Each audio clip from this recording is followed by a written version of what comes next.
Couple minutes after 10, we're going to open up our combined work regular session of November 6, 2019. Please silence or shut off your cell phones if you would, and join us in the Pledge of Allegiance.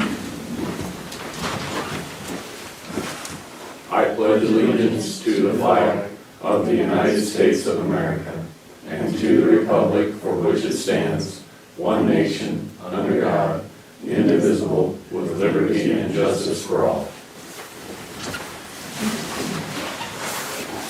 Okay, who do we have on the phone, please? No one yet. No one yet? No, Okay. we're just ready because it's kind of a process. Okay, so we will have people join us on the phone. Additions or deletions to the agenda at this time? I have one addition, the Governor's Ridge renaming decision or discussion for you guys. The Governor's Ridge edition. Okay. Board have any additions or changes? No. Okay, with that, I'll open up for public comment for anything that's not on our agenda, other than on our agenda. Is there any public comment at this time? And the crowd goes wild once again. No public comment. So our next time item's at 10:10, so we'll go ahead and take a look at the other things that we could possibly get off our agenda. Under other business, we do not have anybody that's going to be here on the service pin recognition. No, they were unable to make it. Okay, so as, let me get through that. As a Board of Commissioners, though, we would still like to acknowledge, as we have people that get their service pins, and we have, if I'm not mistaken, I'm looking here trying to read fast, we have Keith Reed, Floyd Keith Reed, he will be getting his 10 years service pin, and his department head will present that to him at the road department. Just as a note, this person has become an elected official, but Ann Crumrine has been with the county for 20 years this quarter, and thank you for your years of service. Not all of them have been elected, there have been, many of them have, but thank you for your time. Appreciate that very much. Any other comments in the service award? Thank you to both of them, yeah. Thank you. All right. Back to the agenda, got that off to there. We got 5 more minutes. I think you guys noted that our meeting today, we will be taking a recess and coming back in at 3:30. Jake is out of town, will be back, and he would like to be able to present his things at 3:30. That's perfectly fine. I just want to make sure you guys caught Yep. that on the agenda. So I'm going to jump down to some of the liaison, no, I'm not, I apologize. I want to jump down to the emergent cost estimate for Lake County Railroad Rehab Project. Whenever the Board of Commissioners approved the working on the railroad project and everything, there was a need to, we have Daryl doing our CE categorical exclusion and everything. There's a need to have some of that stuff reviewed, or some of the things that had already been done by Red Rock to be utilized. And the time frame was needed to happen right away. So I'm asking for ratification of the signature, my signature of the emergent cost estimate for Lake County. And I have to pick that up. I believe it's not to exceed $3,000. Yeah, proposed budget of $3,000 to complete the work as proposed. Yeah. And so this is very important to the whole process in the Chrissy grant process right now, and getting through the categorical exclusion. So I would ask for ratification of that signature. I'm not sure that it even had to be, but I like for everything to be transparent. I want to make sure the board was. That's perfectly fine. Ann and I talked about it this morning, and it was good to go for me. Okay. So I would entertain a motion of ratifying that signature. I'll make a motion that we ratify the signature of Brad Winters, Chair, Commissioner, for the merchant agreement. I'll second. Motion's been made and seconded to ratify the signature of agreement with Emergent as presented. Any further discussion? Thank you, guys. You bet. All in favor, say aye. Aye. Aye, motion carries. And that almost took 2 minutes off there. Seems like that clock doesn't move fast enough whenever you want it to. We have minutes, meeting minutes of work session at 10:16, action consideration. I'll make a motion to accept the minutes of 10:16. Seconded. Motion's been made and seconded to accept the minutes of 10:16 as presented. Any further discussion? All in favor, say aye. Aye. Aye, motion carries. Do we want to move down to the public health and do that, because Judy's not going to be here today, so we want to Absolutely. get that out of the way as well. Great suggestion. We have public health, Fourth Amendment to the OHA agreement number 159818. Yep. And I started signing that. Yeah, Because I was wondering if you wanted to give the presentation on that. no, I stopped. I said, whoa, this needs to go before the board. Judy had come into my office and said, well, James just signed these, so I started signing, and then I moved that cover sheet and said, no, this is an amendment. We No, need to. that's an amendment, yeah. So anyways, you have a little bit of overview on that. I know it has a financial impact in the negative, Negative 2,000. which was not. The LPHA leadership governance and program implementation. It's a decrease. And Judy was, as our public health director, we contract with Yeah. the hospital, but she's our director for the Public Health Authority. She was very much aware of it, and she had anticipated this, so. Yeah, she was aware that it was coming. A lot of these things are kind of out of her hands. But it's whether or not OHA wants to continue fulfilling their obligations, basically. And if they don't want to, I guess they just don't have to. With that, said, I entertain a motion. I'll make an motion that we approve the Fourth Amendment to the Oregon Health Authority Agreement, number 159818. I'll second. Motion's been made and seconded to approve the Fourth Amendment to Oregon Health Authority intergovernmental agreement number 159818. Further discussion? All in favor, say aye. Aye. Aye, motion carries. Look at that, nailed it right on time. So it's 10:10. I'm going to officially open up the public hearing for amendment and restated strategic investment program, the SIP. So that hearing is officially open right now. Before we ask for public comment or anything, I would like an overview from Lori, please. Okay. And now I'll bring that back. For the commissioners, the new commissioners, Larry, you want to give an overview probably first of how we got to the SIP agreement, what that process is.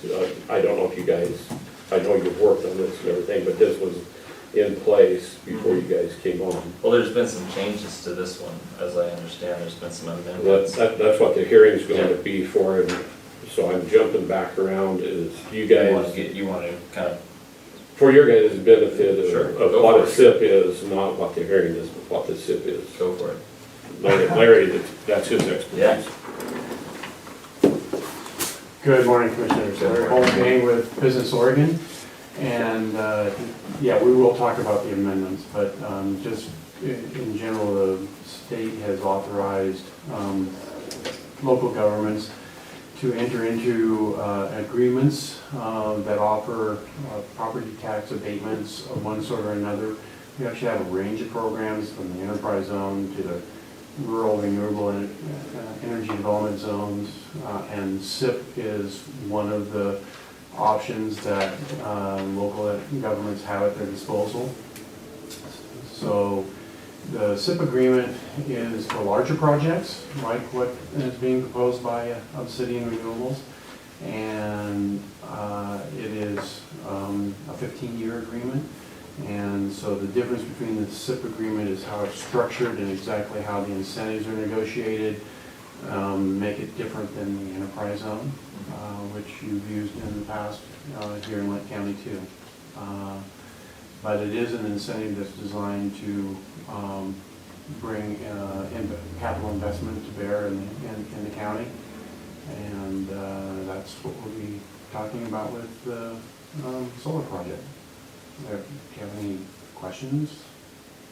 That's a pretty broad overview. Yeah, no, that's fine. You know, Ann and I have had lots of conversations about the different options in front of us and regarding SIP and how it works, so. Good. Not saying I understand all of it yet, but, yeah. it's good. Happy to answer any questions if you have specific questions. Okay. Thank you, Larry, for the quick overview. Thank you, Larry. Lori, so the hearing today has been asked for amendments to the SIP agreement that has already been put in place. So we have that in front of us, if you could run over those. Sure. And then we will leave the hearing open for a while for any public comment. Okay, and I plan on closing that probably around 10:30, depending on if there's other time frames that people have to make. So. okay, great. And Melanie, I just keep wanting to make sure we adhere to the procedures. Melanie, you'll get sign-in from everybody who's here related to the SIP. I just want to make sure we don't get hung up on any In technicalities. Any technicalities. So any testimony towards the hearing, towards the SIP, you have a separate sign-in, and they sign in, and that's kept for record, is what you're saying. I believe so. I know that Art Fish from Business Oregon was clear that he needed to make sure this was a separate hearing and that was clearly understood. So I wanted to make sure that we Follow the guidance. follow the guidelines. Melanie has. Oh, sorry, and there's a sign-in sheet next to the other one. Yeah. Okay. So I just have a little rearranging you guys to the If next. somebody testifies, we will make sure they sign that separate sheet. Beautiful, thank you. So Laurie Hutchinson, I'd love to walk through these are pretty minor changes to the SIP agreement that we negotiated with the county last year. Todd Gregory was a big part of putting the agreement in place with the county. And basically what Business Oregon asked us to do is to just make sure that the structure of the agreement more closely refers to and explicitly calls out the statute. So overall, that's the nature of the changes, is that we basically needed to pull in some of the statutory language and make sure it more closely mirrors that. So the main changes to turn to are on page 4, or on page 3. So, Tom, I'll hold you up just a second. I never heard Mr. Bailey call in, and this is the hearing Yeah. process. And I got a text from Michelle that Michelle's on the line, so. Michelle, are you on the line? Yes, I'm here. Okay, Mr. Bailey, are you on the line? Yes, I am. Okay, so I never heard you guys, I don't think anybody else is. So just acknowledge that Michelle and Jim Bailey are on the line. Fantastic, okay. So basically how the SIP agreement works is the first 25 million of a project are centrally assessed, and then over that we pay a community service fee. And the negotiation last year was the county was preferring that it be more of a flat fee rather than a percentage. The value on solar projects drops off. Pilot program, I believe it was. Kind of like that, but different. So on the first 25 million, we're just paying central assessment, just we're assessed like the project is assessed like any other project on its value. Over that amount is where the fee kicks in. And the negotiation last year and the preference of the county was that we make it flat so that you have a flat fee that you can plan around. Whereas with a percentage, the value drops off pretty quickly and you have a less certain amount that you can plan around. So we we negotiated 2,000 per megawatt, which basically exceeds the minimum required under the statute. But Art Fish and Business Oregon wanted us to make it more clear that under no circumstances can we go under that minimum. So that's the language that's been added in 4B2 to just basically make it explicit that under no circumstances, if that 2,000 per megawatt should fall under the value, under their minimum, we would have to pay that difference. We can't pay less than the minimum. So that's what that first change is about. The change under number 3 is to basically keep the agreement that we've already made with the county. So we still want to pay you, even though it exceeds their minimum, we want to pay the 2,000 per megawatt. So any additional amount over the minimum is captured under 4B3. And that's how we will still be able to pay the county the 2,000 per megawatt through the life of the project. So, hold on. So, I'm just trying to get this clear in my head. Of course. 4B, you have 4B for 2 and 3 in your previous contract with the county, Mhm. but I don't see a 4B3 in the new one. It Actually, goes to 4B1 and 2 and then C. that's the old That's one. the old one. That's the old one? This is the new one? Yes, that's the Okay. newest one. Okay. Yeah. The newest one Okay, I should see have where it was at. It has the Okay. additional. the new language. There's a 4B3 per megawatt payment.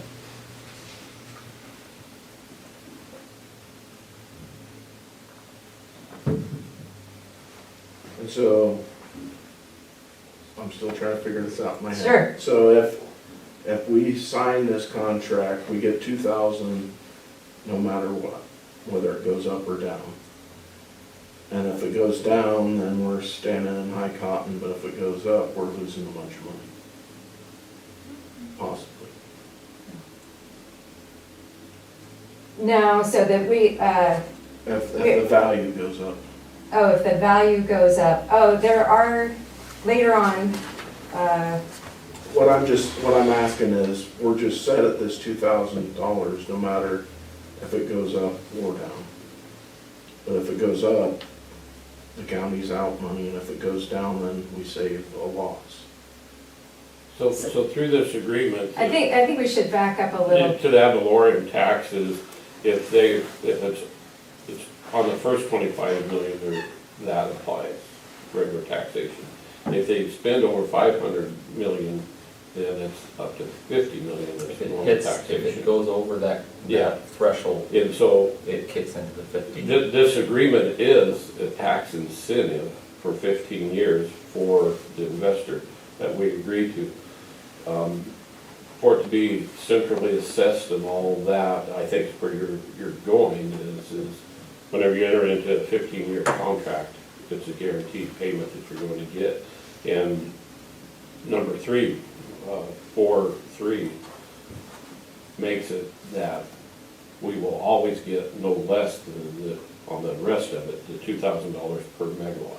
Yeah, It's given us some security that that's a minimum we will get, even though by ORS, it can be less than that. right. But you guys, as investor developers, agreeing to pay in at the minimum, the per megawatt, $2,000 per megawatt.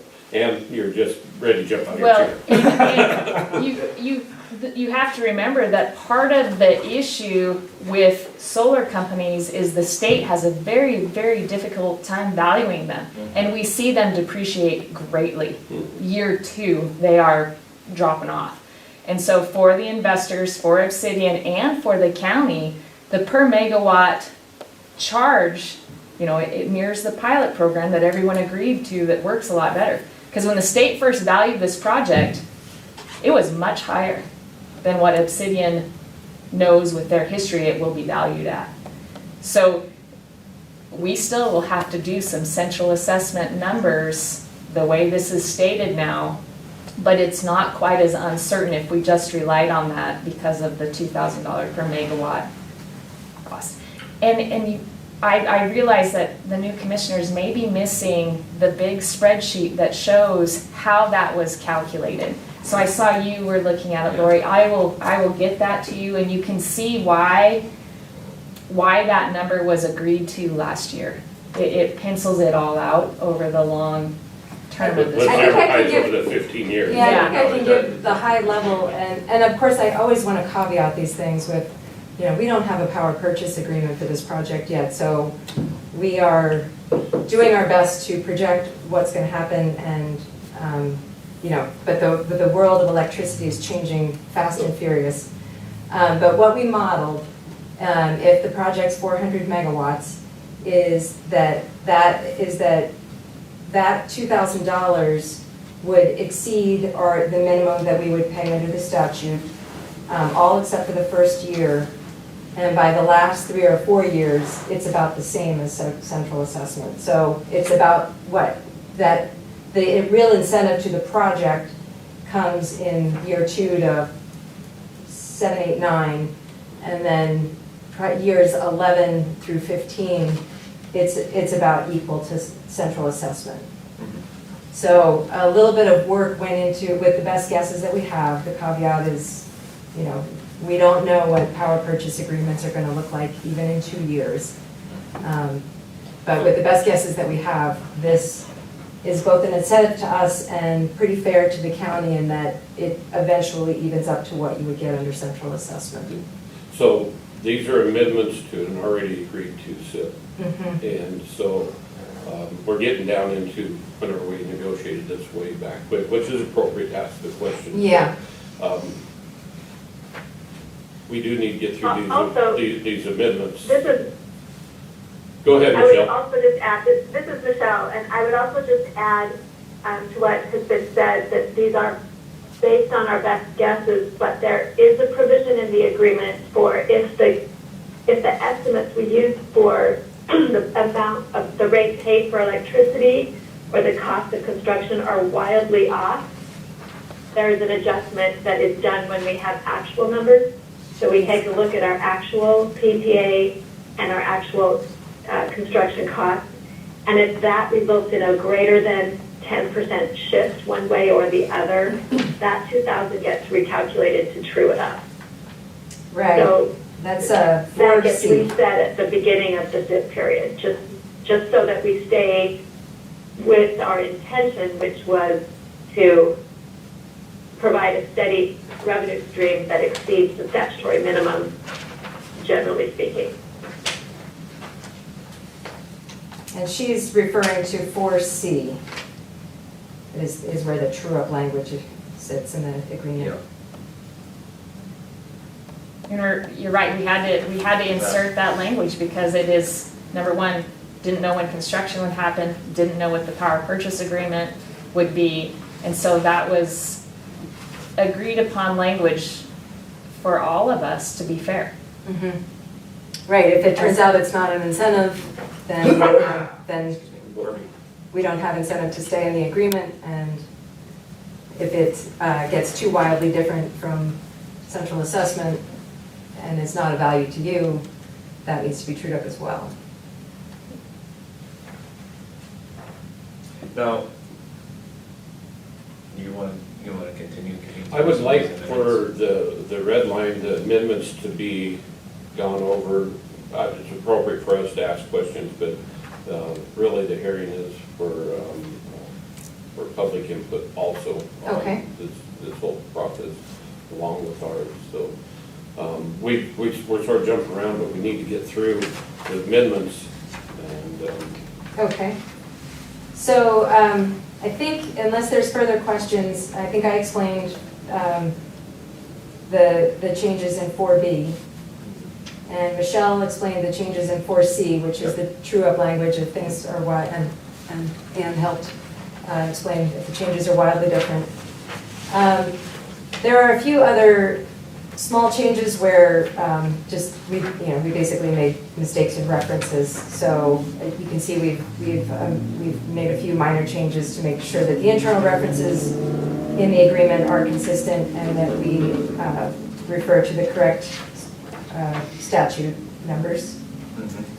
And then the remainder of the changes, basically, since we had to explain that $2,000 per megawatt in 2 paragraphs, the remainder of the changes basically incorporate the 2 components of that $2,000.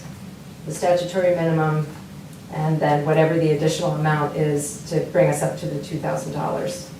So that's why we have the language, the per megawatt payment is the difference that will bring us up to the $2,000. So the rest of the changes all just bring in that we're basically describing the $2,000 with 2 different terms. Yeah. So that accounts for all the remainder of the changes in the agreement. Questions about that? So, yes, question, this has been fully reviewed by the state of Oregon, Art Fish and others. Larry, can you speak to some of that a little bit? Yes, there has been review of the agreement. Obsidian has been working with me and with Artfish from our departments, our incentives coordinator, to make sure that the language meets all the statutory requirements that we needed in there to take it to our commission and have it approved. And hence, that's where these amendments basically come from, is to make sure that we're in compliance with all of the regulations. Yeah, so we're playing for all the amendments. Thank you. That would be our request. You're making me look good. Now I'm turning red. Thank you very much.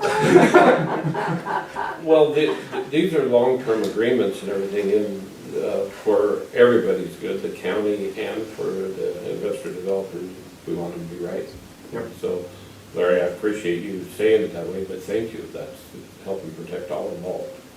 We appreciate that.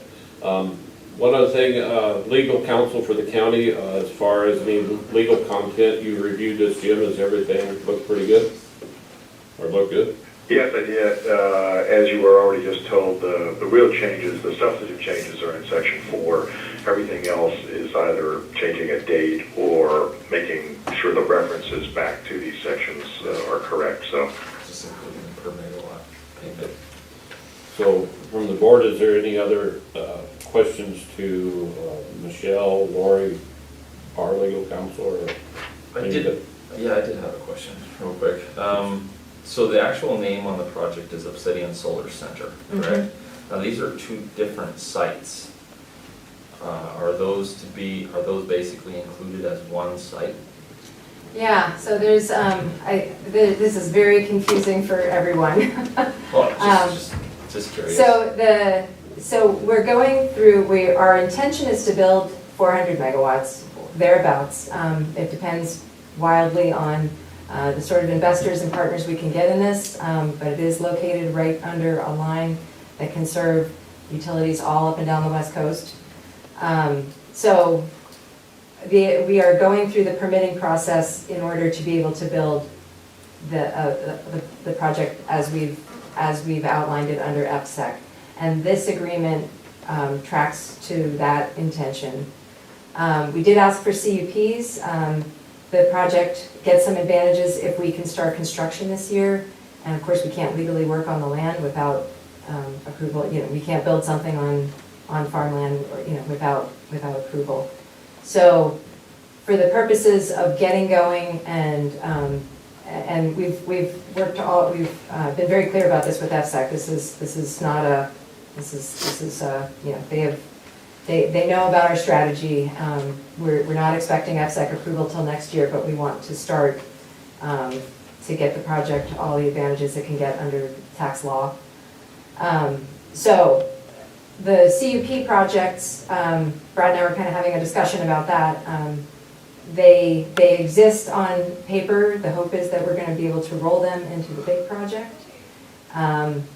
If for some reason along the way we cannot build the big project, we will fall back on those smaller approvals, and we are not expected to be at a scale where this SIP agreement would apply.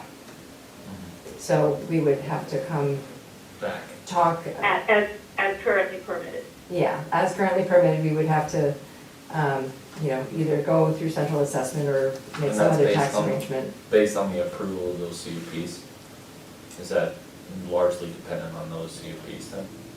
Is what largely depend on That this. whether or not you'd have to come back and we'd have to go over this? Right, I think whether How we you have to, structure whether we would project. negotiate a new and different tax thing is if we can't move forward with the big project. We've just filed with FSEC, the state process, we've just filed for the final permit. So we're another 9 or 10 months out before we will actually have a site certificate for the big project.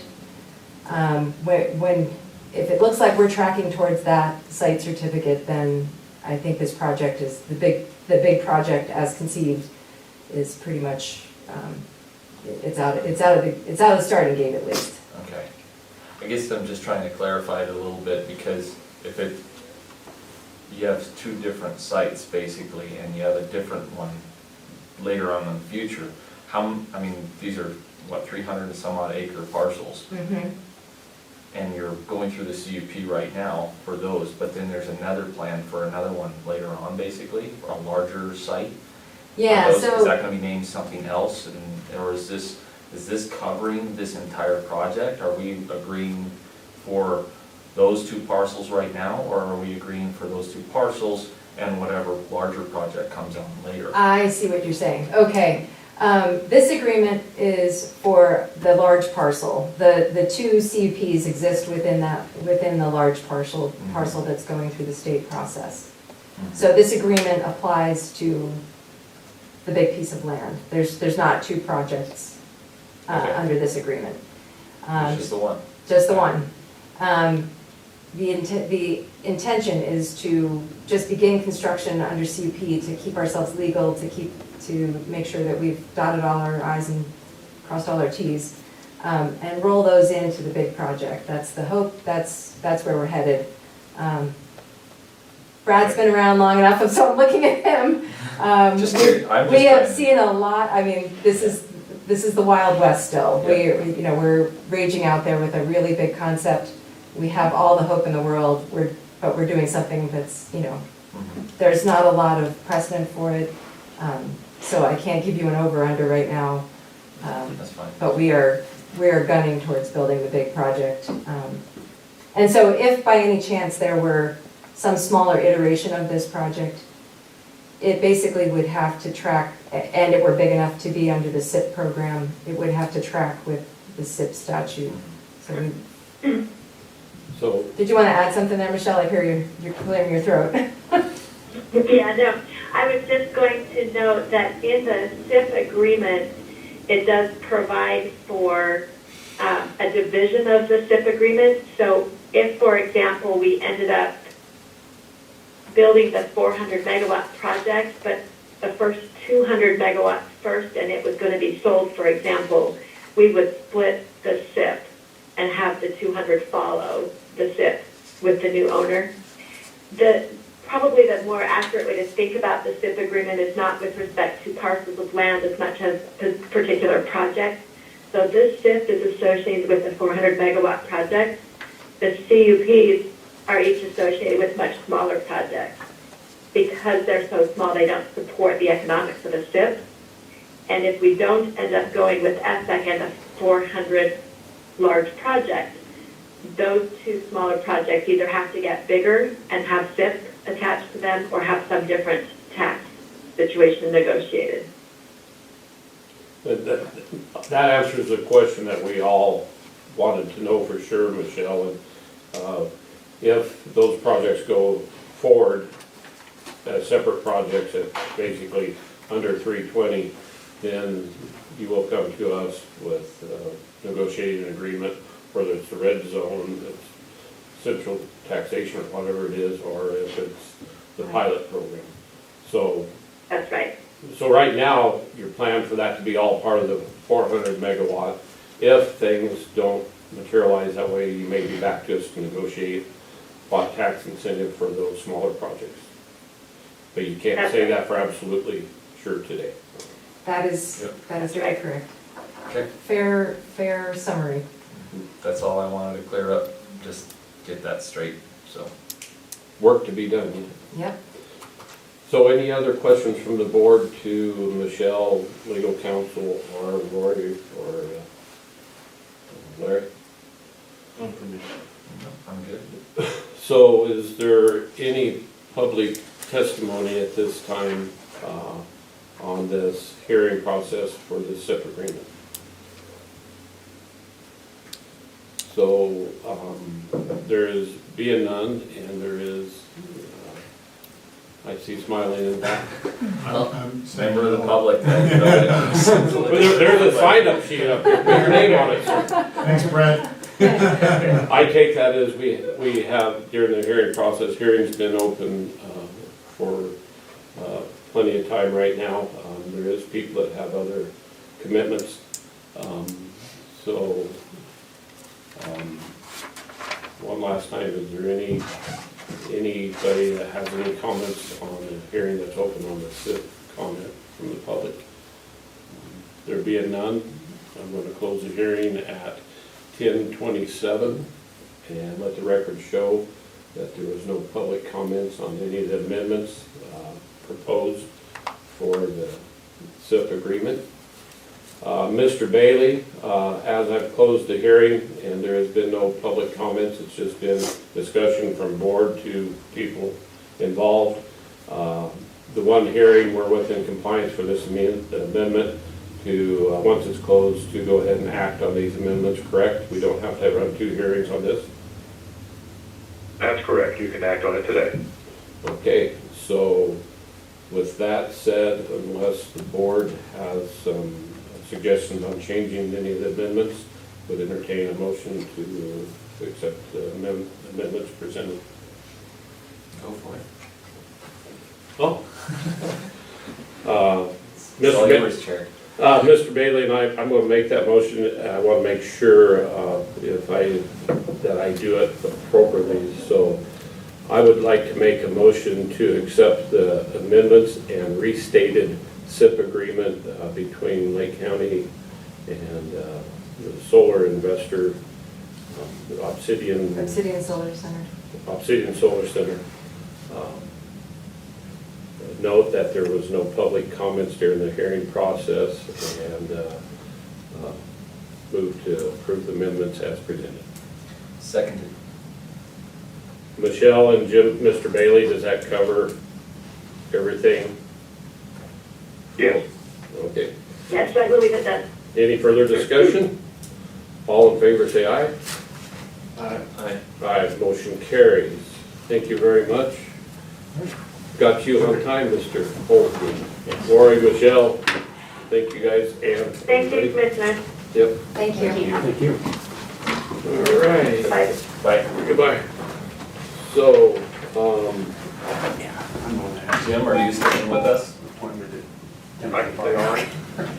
okay, Jim says he can stay on. Is there Thanks so much. anything that he- yeah, let's jump right to that. Mr. Bailey, do you have, let's just go to the legal updates. Do you have any open session legal updates or anything for executive session today? Let's see. No. No, I don't. Okay, just so that you're not I'm sorry, just, I'll just say, no, I'm sorry, we've addressed some issues, I've addressed some issues regarding the LUBA appeal. They're kind of minor bookkeeping things, so Darla and I have been working on that to get that resolved. Looks like everything's taken care of, and what seemed to be a bit of a technical problem, I believe that's been resolved, so. and Mr. Bailey, I was the one that called you, and I would like to tell you, thank you very much for taking care of that with some unique things going on here within the county structure itself, and taking do a little extra on that. Thank you very much, appreciate that. You're very welcome, very welcome. So I'm looking through the agenda, and I think unless the board sees a different, Mr. Bailey, I don't think you need to stay on the line, and if there's something comes up, we could give you a call back. Yes, I'll be here. Does the board see anything that we need him on for? No, I don't see anything in particular that we need. there may be for the town, the joint meeting with the town, there may be some questions I have regarding some of the air quality stuff with the DEQ, Okay, but that won't be until after 11. that'll be after. Are you available if we want to call you, Mr. Bailey? I have another meeting at 11:30, so I think it would be prior to that. if you've got a critical question, if you've got really a critical question, I can come out of that meeting, but I'll be here in a meeting at 11:30. Okay, all right, well, if we can give you a call, if we have something pertinent, we'll do that, but if not, no Okay. worries. All right, so with that, Very good. let's take about. You're welcome. Thank you all. Thank you, Mr. Bailey. Let's take a 5-minute break, if that's okay with you guys. Absolutely. 5-minute break. 11. We took a short break, so it's 5 minutes to 11. We're back in session. We're going to rocket through a couple things here real fast. We have 2 amendments on that Trace is bringing forward. The first amendment. So Trace, if you'd step forward real fast, we'll ask you, we'll go through these 2 amendments and then go to our 11 o'clock time item and bring it back after that. Okay. So amendment number 1, first amendment, please. Okay, I reviewed this morning after Melanie sent it to me, and I am,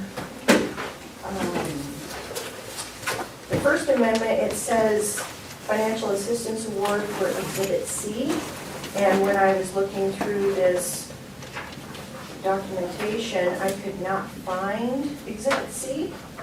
So I'm not quite sure what that agreement looks like. Oh, It's I on have- the back page. yeah, I have Exhibit C. Right here? Does it look like that? I believe it does, but I couldn't find it in my copy. Okay. So exhibit C shows This is a decrease to the overall budget that was later adopted by the legislative session. Yeah. So it's a decrease of $21,000, $21,840. Yep. Okay. So,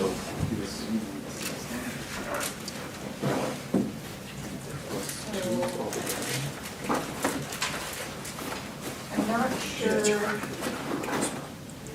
basically, I guess, or Oh, basically, it's for MHS 20, which I did go back and look at.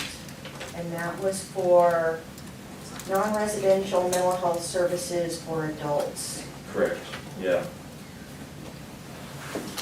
And so that's a decrease in the budget? Yeah. That's okay. Yeah, the 21,000 is, we all kind of knew it was coming, Mm-hmm. and they just restructured a bunch of things, even though everyone was screaming that we needed a bit additional funding, they decreased it, so that's okay. Okay. So it's a decrease of $21,848.76, and that's for the biennium. I believe so, yes. And so the services will be adjusted for that, or the services still happen? Our services will still occur. Okay, and this is for prevention and problem gambling services agreement, correct? Yes. Okay.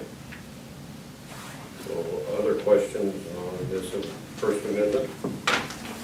I have no questions. Entertain a motion. I'll make a motion that we accept the First Amendment for the Oregon Health Authority, agreement number 15916. Motion's been made and seconded to accept the First Amendment to the Oregon Health Authority intergovernmental agreement, agreement number 159169. Further discussion? All in favor say aye. Aye. Aye. Motion carries. We have the second amendment to OHA agreement number 1599-818. And that is MHS 13, and that involves having our staff in the schools, and we are currently working on getting this to happen. We need to meet with superintendent and develop a schedule for our child therapist to go into the school, and we need to also develop an MOU for that process, and we're in the process of working on that. And that is actually an increase. I have two of the same ones. Okay. That right there, this is actually, Okay, got it. okay. It's on Exhibit C, it gives an increase of $107,000, $142, and 86 cents. So that funding is actually there for that prospect, so that will help tremendously. The cover sheet was wrong. Go for it. Exhibit C was Just correct. take it. You're done. Thank you. Theirs is the same, I think. The number is the same, it's just the Second Amendment instead of the. Okay. Yeah, Thank you. yep, it's fine, it's Looks just very- different. So this also includes gambling services. It does also include gambling services. I guess agreement, that's where But it's a separate, my confusion is, he's talking to for in the schools and. Well, I think that that is just the title of the services, that it's all inclusive, because it's, they're basically moving the money around in the same area, but it's just for a few different purposes, but it's still under the problem gambling, recovery and prevention. It's mainly under recovery and prevention, Okay. but, I didn't want to make that separate. I didn't know we had a gambling problem in the school. And then it's the recovery and prevention part. and then the back page. Yes. Okay. Okay. So other questions other than Brad being confused on this one? It's okay. It's all right. Well, when you read it, it's what it is. They're all like this, and I've called the OHA before and asked for clarification on things and had to talk to 3 different people before I could get an answer as to what I was looking at. And their name was on everything, so. Apparently it's quite a gamble. Yeah, it is. I would entertain a motion. I'll make a motion to accept the school-based mental health services MHS 13 funds for $178,142.86. Second that motion. Motion's been made and accepted to accept the agreement as presented, $107,000, $142.86 additional dollars. Further discussion? All in favor, say aye. Aye. Aye, motion carries. All right, so getting to thanking Trace, we'll have you back after our time. We're running just a couple minutes late. No, we're good. So, we had a joint meeting with the town of Lakeview. Thank you so much for indulging the lengthy conversation earlier. So, absolutely. would you step up? And so, what you have for us now is an update as we contract mental health with the hospital, with the, I guess the Lake District Hospital would be appropriate. And so, give us an update. Alrighty, in front of you gentlemen is a packet that I brought to you showing the multiple different reports. The first page is our current budget. And this is the latest one I've received from August. And below is for public health, which I can't speak to. But as you can see, our revenue. There's a couple areas that I need to get with hospital accounting because in July and August, I show office and general supplies of $21,000 and patient service supplies at $9,000. I am not clear on exactly where that money was put and funded for as far as our services. So I will be checking with the accountant on those 2 figures. Do you have any questions? So, yes, the building rent, that is not for the county-owned building, that must be for the new building. As far as, there's 2 places at the county, we have the annex up north, and there's the building over here where the wellness center is.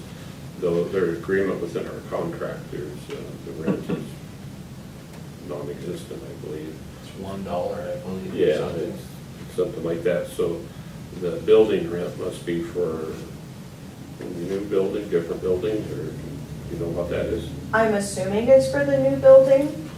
We are also collaborating with the Pine Clinic, and we have 2 offices in Christmas Valley that we are moving into, and I don't know how much that rent is, and I don't know if that is part of this. Is that at the annex, or, no, that's at the That's at the Pine Clinic behind the clinic? annex. Okay. So that begs the question, are you moving out of the annex? We are keeping the annex because there's only 2 offices available in the Pine Clinic. We're putting one of our CADC interns in the Pine Clinic, and we're hoping to get our psychiatric nurse practitioner up there at least once a month in that other office. So there won't be a change for the need through the annex building? Not as far as I'm concerned, no, because as soon as I can, I'd like to get a case manager up there as well, and they're already on top of each other, so.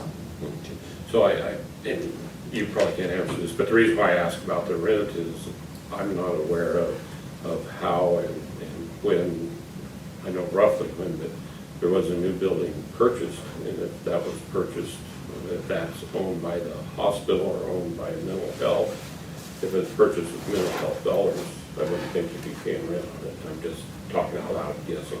Sure, So, and I'm not aware of who actually has ownership. Do you know if it was purchased with mental health dollars? That I don't know either. Okay, thank you. Appreciate it. Go ahead. Any other questions? We're working on that. Would the board be interested in getting some answers possibly to those questions? Sure, I mean, through our contractual agreement, we're supposed to get periodically updates quarterly or what, I can't remember what the contract says. But, I'm not looking for anything, I'm just getting educated. Yeah, absolutely. And so, yes, education that's not that much rent. I mean, it's budgeted for the whole year of $18,000. So far, they paid $3,190. So, it probably could be the hospital or it could be whatever. Or the health district or, Yeah. So Just, maybe would we like to write that down? Maybe if one of us from the board would like to contact the health district and maybe get some answers to that?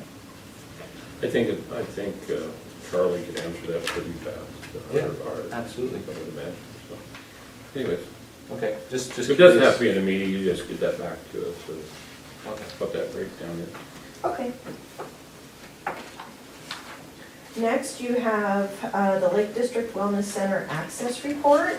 This was generated in July. This is our most recent figures, and you can see the total quarterly served clients along with services provided. Now, the quarterly served clients at the top, those are unique individuals, and the service count for the Wellness Center, those are complete services. So if we have someone who's coming in for multiple services, that's why that number's higher. Ah, okay. Then we have, on the next page, service provided by payer. Gobi is, for the most part, our highest funder, along with EOCCO. And then we have smaller amounts for veterans, private insurance, and self-pay. We also have total services for the month by gender, and in June, it was fairly balanced as far as males and females. On the next page, you can see the different age groups that we're serving, as well as total crises per month from January to June. And when I looked further into this, we had 135 crises between January and June of this year. We also had 167 closures and 164 intakes, which were we're staying pretty steady with about 520 people that we're serving. So back to your total crisis services, the spike in February, I'm guessing in January, around holidays, a lot of times you will have crisis and different things. February sort of surprised that huge spike there. Is that because of weather or with cold or? It could be a combination. It could be just getting over the holidays, Holidays, yeah. as well as, you know, if people are struggling with their heat or homelessness or, Honestly, enough gray days out there where there's no sunshine has a tendency to, I was a business owner, so I know gray days are not good for business and people's attitudes really go down. So Mhm. people with mental illness sometimes, that could be possible just because it's middle of winter, I don't know. absolutely, absolutely. And the holidays are a hard time for a lot of families, especially if there was a death that year or around that time. It's really a struggle for people. I'd be interested as years go along, if that spike stays in February and trying to figure out how to help the people that whether it's the holiday time or whatever, you know, when you see a Sure. spike like that, it sort of seems strange. I also noticed that your number of clients by age, predominantly they seem to be those in, like, the young people. Mm-hmm. I mean, you've got 6 to 15 year olds and 26 to 35. And those are your two big spikes right there. Mm-hmm. Where I would have actually, I suppose in my mind, I would have guessed you would have had more seniors in those numbers. And that would have been more of the spike. But it's actually some of the younger generation that you're seeing some more of the crisis issues with. Mm-hmm. Yeah, that's Just- true. Just a observation. Yeah, I noticed that too. I was looking at my age group naturally, you know. Yeah, you seem to be all right. Well, it's actually, Yeah, it's actually fairly high, the 56 Did to you 60. catch that? I didn't pay attention. I said there's none in your age group. See the age group? Well, Mark, I think you fall in the same age group as me. But I think that number's pretty high for, and I'll say what age group is, 56 to 65. Yeah, the other, you know, it's quite a ways up there. That's pretty high. yeah, you know, and not to have, you know, I guess that's what it means is the baby boomers are doing just fine. But, So far, so good. so, yeah. Interesting. Yeah. Okay, the next page is our intakes and enrollments, as well as intakes and enrollments for our SUD program. Mhm. So you're welcome to take a look at that.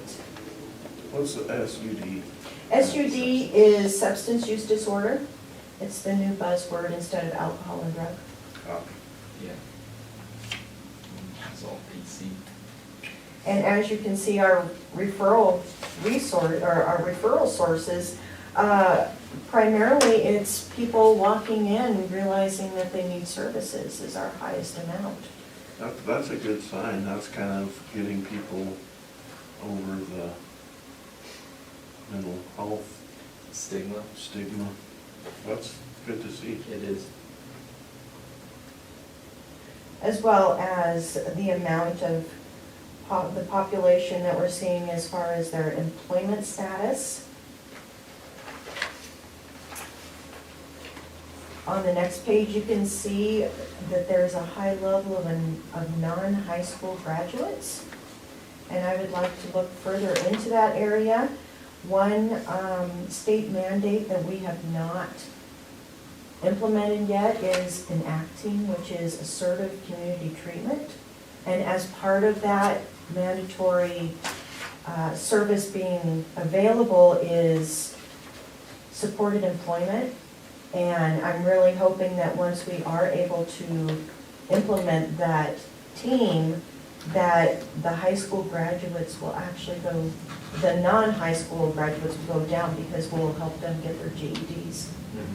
You know, my bandwagon, I'm sorry, but there's so many things that impact that. Whenever we had the work program, the COIC, and Trace, you know how hard I push for the Stepping Up program through NACO and everything. All of those, I believe that all those things will impact that a whole bunch. And you go back to the Stepping Up, we have never adopted that as a Board of Commissioners, because you gotta have a play-in from several different agencies, several different groups.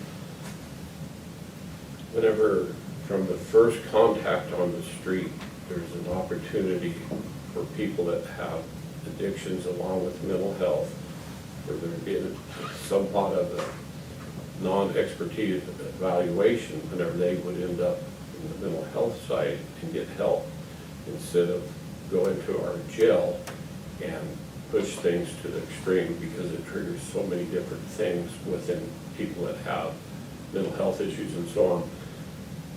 Someday, I really hope that those programs that can impact these numbers get put in place in Lake County. Because of it's all laid out there. It's all there. There's counties across our nation that have done this, and there's proof that if you do it in the front end, you do a lot better instead of being reactive after they're arrested and in jail. And I'm talking primarily a segment of people with addictions and other things and mental health issues. I hope someday that Lake County gets on board with what helps bring these numbers down. I'm on my bandwagon. You've heard it for quite a few years now, but there's so many things like looking at this, and you look at the non-graduates. And whenever we had the COIC going and we had 100% graduation rate, how would that change those numbers? Oh, that's a good question. And there's so many things that the program should be doing up front that we haven't got to yet. And some of it's money, but some of it's just agreements between different departments and agencies that need to come forward. Absolutely. So anyways, I'm on my bandwagon. Somebody will take that on someday, but it would make a difference. Sure, absolutely. I could totally see how that would modify that population. And the 3 years that I've been here, we've worked really hard to kind of stabilize behavioral health. And as we move forward, where our hope is that we'll be able to establish a lot more programs to help people that haven't either been in our services before or have special needs, like getting their GED or making them more functional in our community. So, and I think I heard Mark correct over there, the stigma of people going for mental health services, there's quite a few people, your numbers showing people that are self-entering. A lot of those people have had programs in place, would have already been in the program and not, they may have got help before they advanced to where that they just walked through the door. I've sent a few people over there myself, as you know, but I think we're missing some components to help our people that have mental illness, have addiction or anything. There are residents, there are people also. I think we're missing some opportunities to get them earlier help. With that said, where we're at in mental health today and the number of clients and the services, we are so much better than we were before we contracted out. And I'll raise my hand. We were the ones providing the services county. So we have made a lot of advancements. So I don't want it to be taken completely negative, but there's still plenty we can do to go to the next level. Sure. And I'll tell you a little bit more about that in a few minutes. Okay. Okay, marital status. Most of our individuals are single, followed by the biggest number being married of 24%. And then we have separated, widowed, or unknown. Real quick on that. Now, when you're when you're gathering this data, this is typically someone that checks a box. Right. So when people check single, which is your biggest chunk, pretty much, Mm-hmm. that person could also technically be divorced, Sure. but they just checked single Mm-hmm. because they don't want to give the additional information. And they are single, and that's how they view themselves, and they don't want to put on all the other stuff.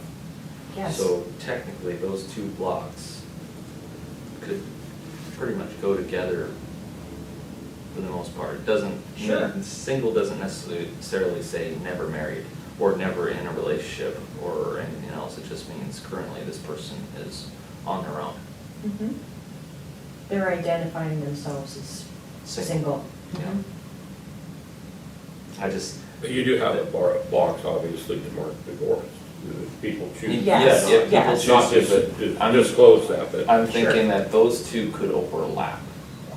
And when you're dealing with an individual, you know, what point they are in their life, or what, you know, what kind of situation they happen to be, they're not in a relationship, so to speak. They are single.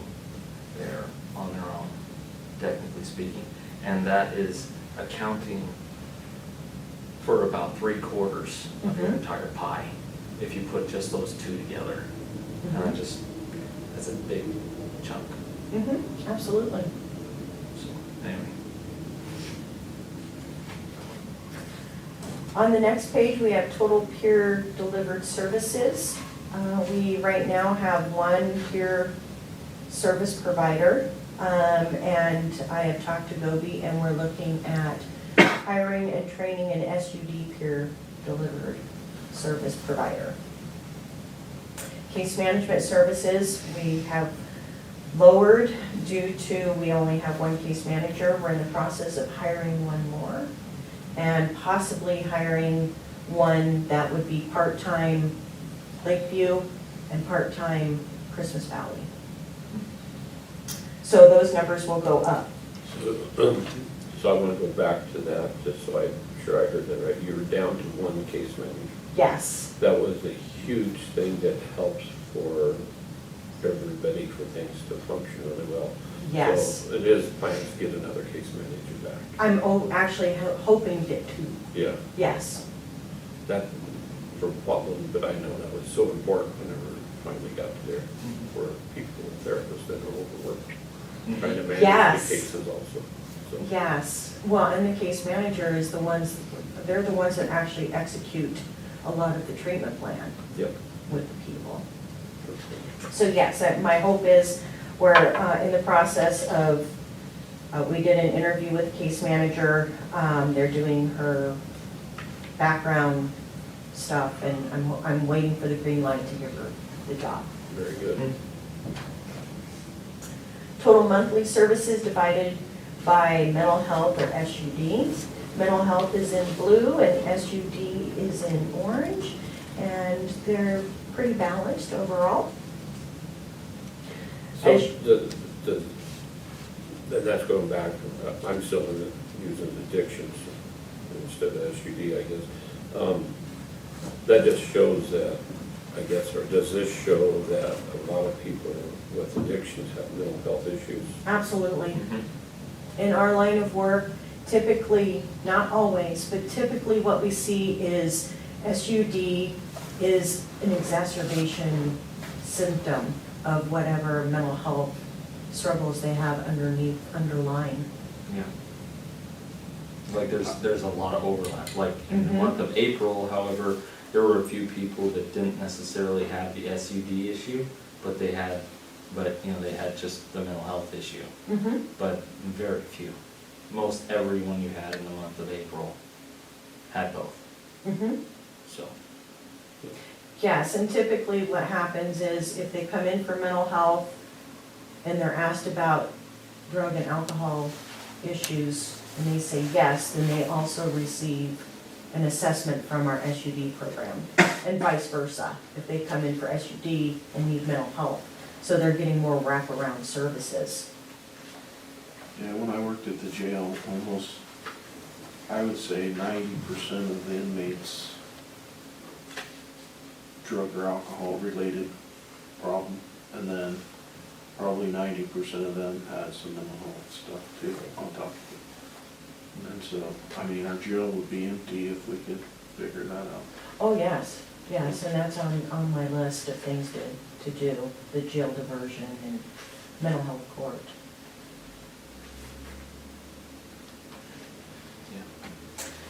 Okay, services provided by location, as you can see, Lakeview is the primary source. However, we do have services in Christmas Valley, which have been very helpful, and some at the Marius Building, and it goes down from there. When you look at the word mend on there, what that is a new program that Gobi has received funding for, to where if they can't make it into the office, or they have a job, or the transportation's a problem, then they can just have a smartphone individual therapy with their therapist. Like via Skype or Mhm. FaceTime or something like Yeah, that? and it's secured, it's a secured. Oh, awesome. Excellent. Like on their laptop or something like Yep. that? Yeah. So, speaking of that, I think that would be an awesome way to serve our vets. Because, you know, going back to the thought of having to go to a mental health facility, vets in particular, really, the stigma is so huge for them, that if we could somehow work that into them, or they could get counseling over their own phone or their own computer, would be huge. Absolutely. And so, The issue that we're running into right now is the fact that we only have 3 providers who are able to see vets. One is a clinical supervisor, one is on maternity leave, and one is in Christmas Valley. However, I'm hearing that the Veterans Administration is looking to opening that up further and allowing licensed practicing counselors that are interns that have that licensed person reviewing their work. That's a possibility to get those interns to help with the vets. And that would really be helpful in providing services for them, because we have to home grow our own therapists for licensure. So hopefully that'll come to fruition.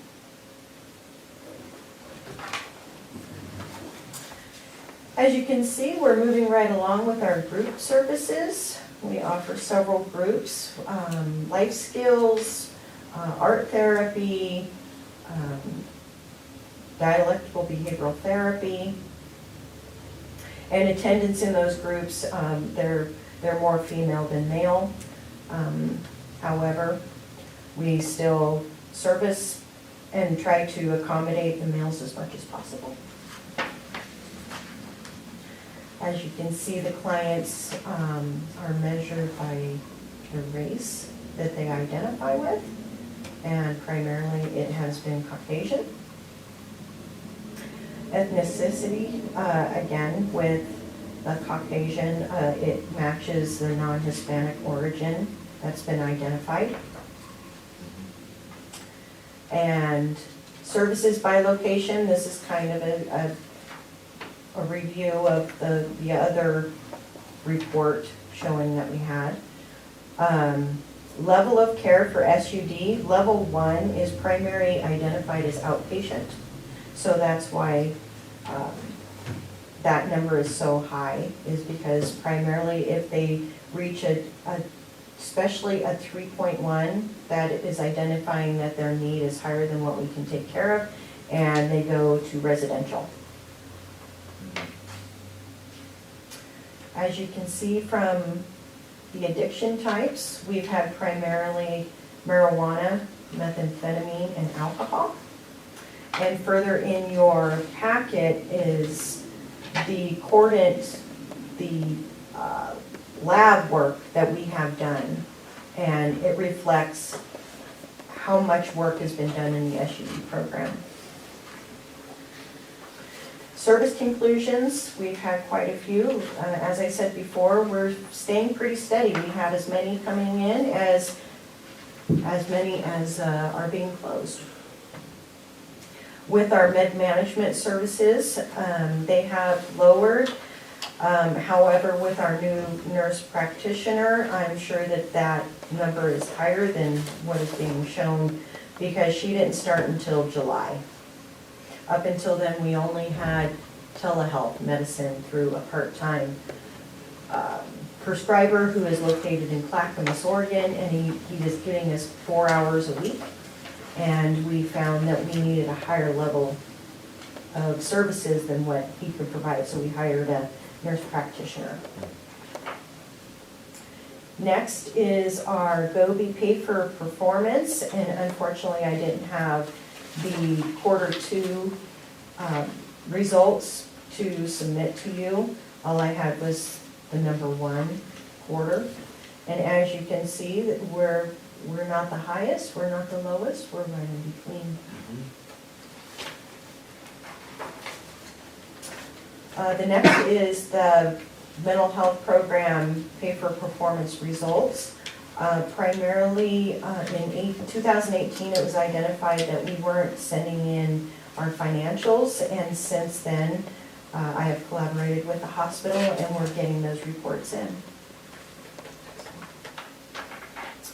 We have the ED utilization, and it goes from May 2016 to March of 2019, and we have improved on the number of people that are actually being admitted into the ER.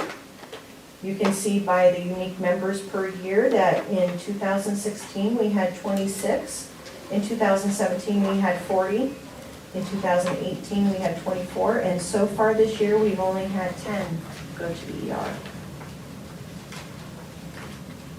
Next is the Cordant SUD UA results. In 2016, or 18 rather, excuse me, we had many different types of drugs that were being found in individual systems. And if you flip it over, in 2019, that number has changed quite a bit. And the BUP that you see that's the highest, that's actually Suboxone. So that is being prescribed. And the THC has plummeted. What do you think that is? I think that people are learning that cannabis isn't as popular as people think it is. And It's not as good for you as they thought it was either. yes, and I think it's a combination of when you have cannabis and meth. You're gonna, if your primary is meth, you're still gonna see the results in cannabis because you're clean and sober. So it says THC, that's not reflecting CBD oil? So No. you're having a lot of people that are probably going more the CBD route That could rather be. than the THC. They're still using those products because of pain and other things, but it's safer and easier, especially if you have a job, to go the CBD route. That could be They're not true. using it to get high, they're using it for medical. Correct. So that Yeah. may be part of that. What is the 6 AM and the AMP? I am not sure, I didn't ask Daryl, my clinical supervisor, what that was. The AMP I know is amphetamine. Okay, I kind of figured that's what it was, just wanted The 6 a.m., I don't even know what that is. to, okay, because I noticed the amphetamine dropped as well, that Mhm. plummeted. Yes, it sure did. It's 1 minute after 5:59 and 6 a.m.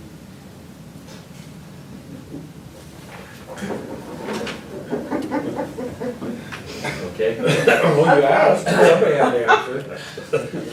appreciate that, Mr. Chair. The mental health outpatient capitation is what we get from Gobi, which is our CCO. Excuse me, and as you can see, Overall, we are 93.9% of utilization of our capitation and services for mental health. And you can compare it to the other counties that are under GOBI. And again, we're neither the least, nor are we the most. We're right in the middle. And on the last page is our SUD outpatient monthly capitation, and we are right on target for where we need to be as far as utilizing those funds for services.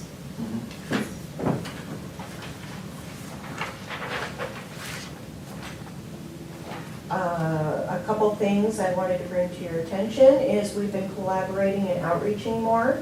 We have recently collaborated with the Crimes Victim Advocacy Group. And we have also connected with Spokes, which is a nonprofit place in Klamath that helps with people with disabilities to function in their normal daily activities. We just had Heidi Martinez, our clinical supervisor, go to mental health first aid, and she is now a trainer, and she will be outreaching with our community to train business owners and different department heads and their staff on how to apply mental health first aid when they see someone that needs that help. We had our suicide awareness event with the Veterans Administration, Charlie Pike, this past August, and we had approximately 250 people. We had local community resources such as the Senior Center and the Crisis Center, and then we had the Veterans Administration from White City and Klamath Falls come and be a part of that program, and it was a great success. And thank you for that update, and I believe, I can speak for the whole board, we're very supportive of that. And as that continues to go on, if you need support from the board, we definitely submit letters of support. Perfect. Appropriate, yes. I know for a couple of years, you guys very much, that's a very important thing that happens yearly. Yes, and it's a great event. Yep. We really look forward to it. It's been a great success so far. We're also offering parenting classes in Christmas Valley, and that's been pretty successful. We are also providing PCIT, which is Parent-Child Interactive Therapy, and that's been successful as well.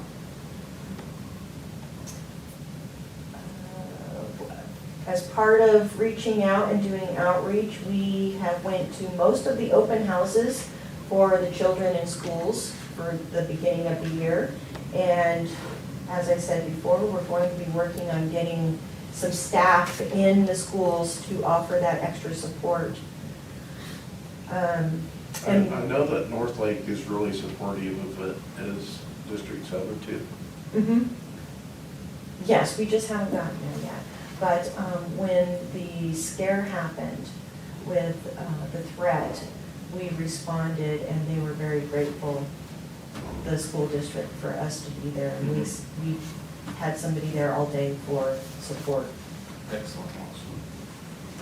Okay, one last thing, if you gentlemen are okay. Absolutely. I have a couple success stories to bring to your attention, and I have talked with these people, so they have given me permission to give these success stories.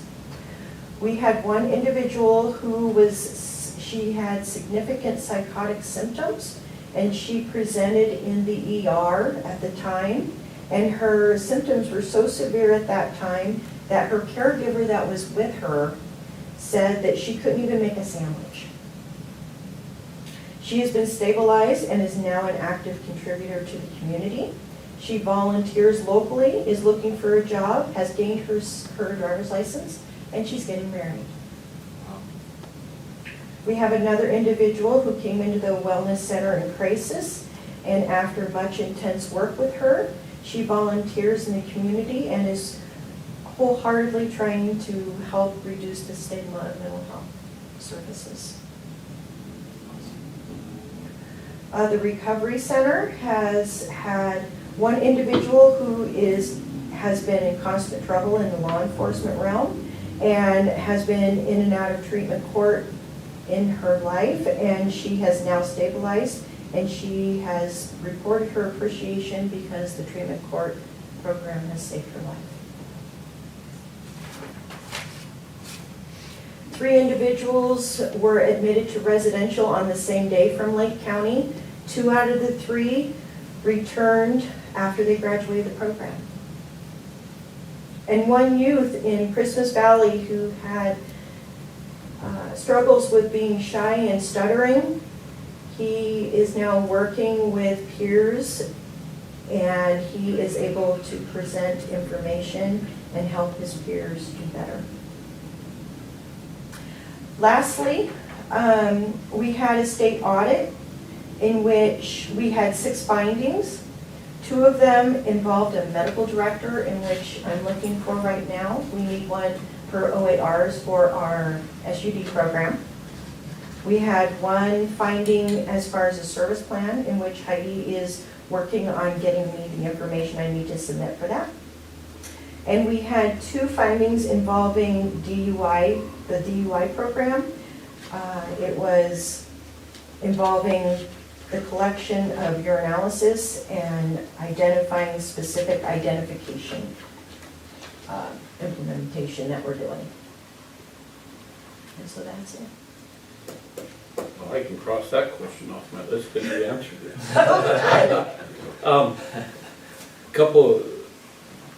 Couple of questions.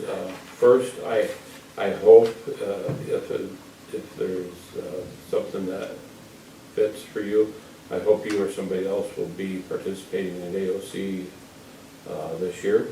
There's always a lot of mental health directors and people there. Don't know if you or your designee will be able to make it, but there's, besides networking, a lot of very good mental health things usually go on. I haven't seen any affiliates or that agendas and everything, but are you or anybody from mental health going to AOC this year?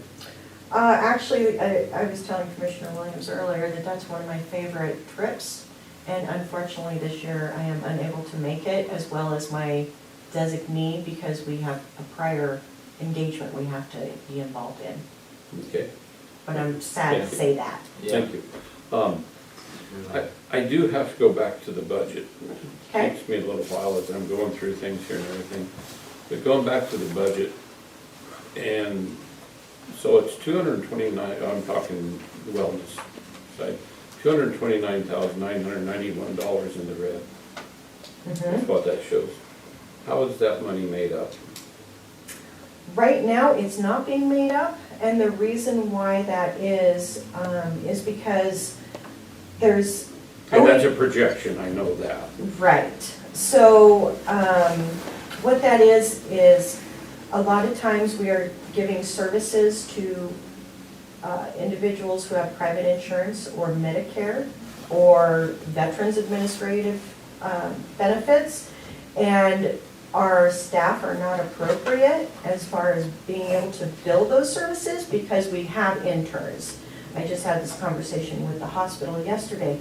So we don't have licensed people coming in asking for a job, so we have to homegrown our own. So we have several providers who are in the process of licensure. However, we still need to provide these services, and that's where the problem lies. So you're providing these services, but you're not able to bill them. Exactly. Because you don't have certification for all these people Yes, that you're homegrowing. yes, And bringing them up to speed, but it's a slow process and it's hard. absolutely. And some, like Medicare, they will only accept an LCSW, and primarily we have LPCs.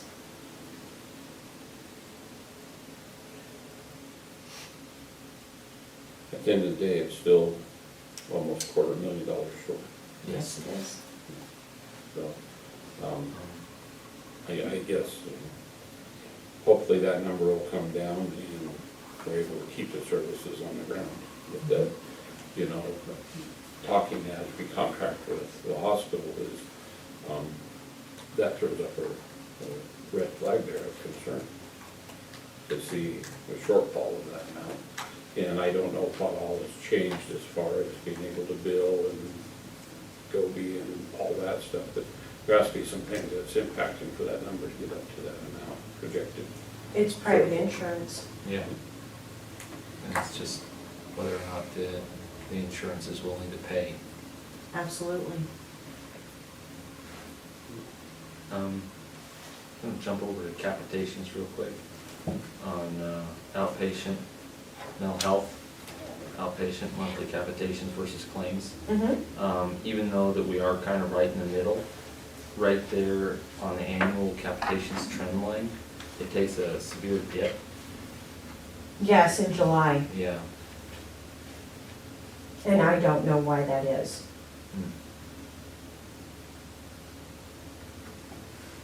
I'm just curious. Yeah, I noticed that Just number, kinda- and I don't understand why it went down that far.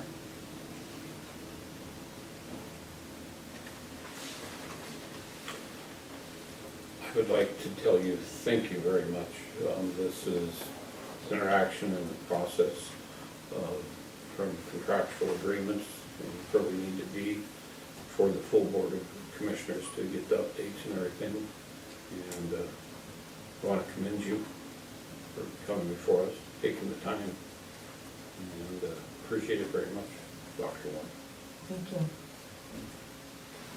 Other questions or comments? Ditto your comment. You know how I feel, Doc.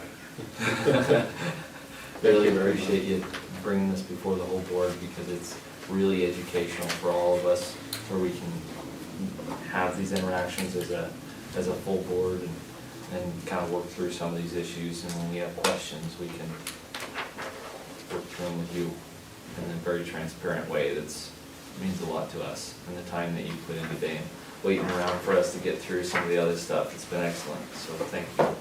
And we're really gonna miss you at AOC. Oh, yeah, I'm So- sorry, I can't go. I understand. Yeah, we've spoken, so no The worries. good liaison, he will be at all those mental health meetings. I'll report back to you. And you know me, for some reason, I gravitate to quite a few of the directors for some reason. I don't know, maybe I have my own issues, I don't know. So, but if there's anything that, I haven't seen the agenda, if there's anything that any one of us need to go to and report back to you, Yeah. let us know. Please, and we can always tag team it or something too, and get someone else or find someone that went to those meetings and see what we can glean. Okay, Yep, let us know. okay, great. Any other questions? No. Okay. Thank you, gentlemen. Thank you. Thank you. All right, so getting back so we can get a lunch before we come at 3:30. Other things that we have yet to do would be, where I missed it here. The Governor's Ridge, the addition, I'd like to get that taken off.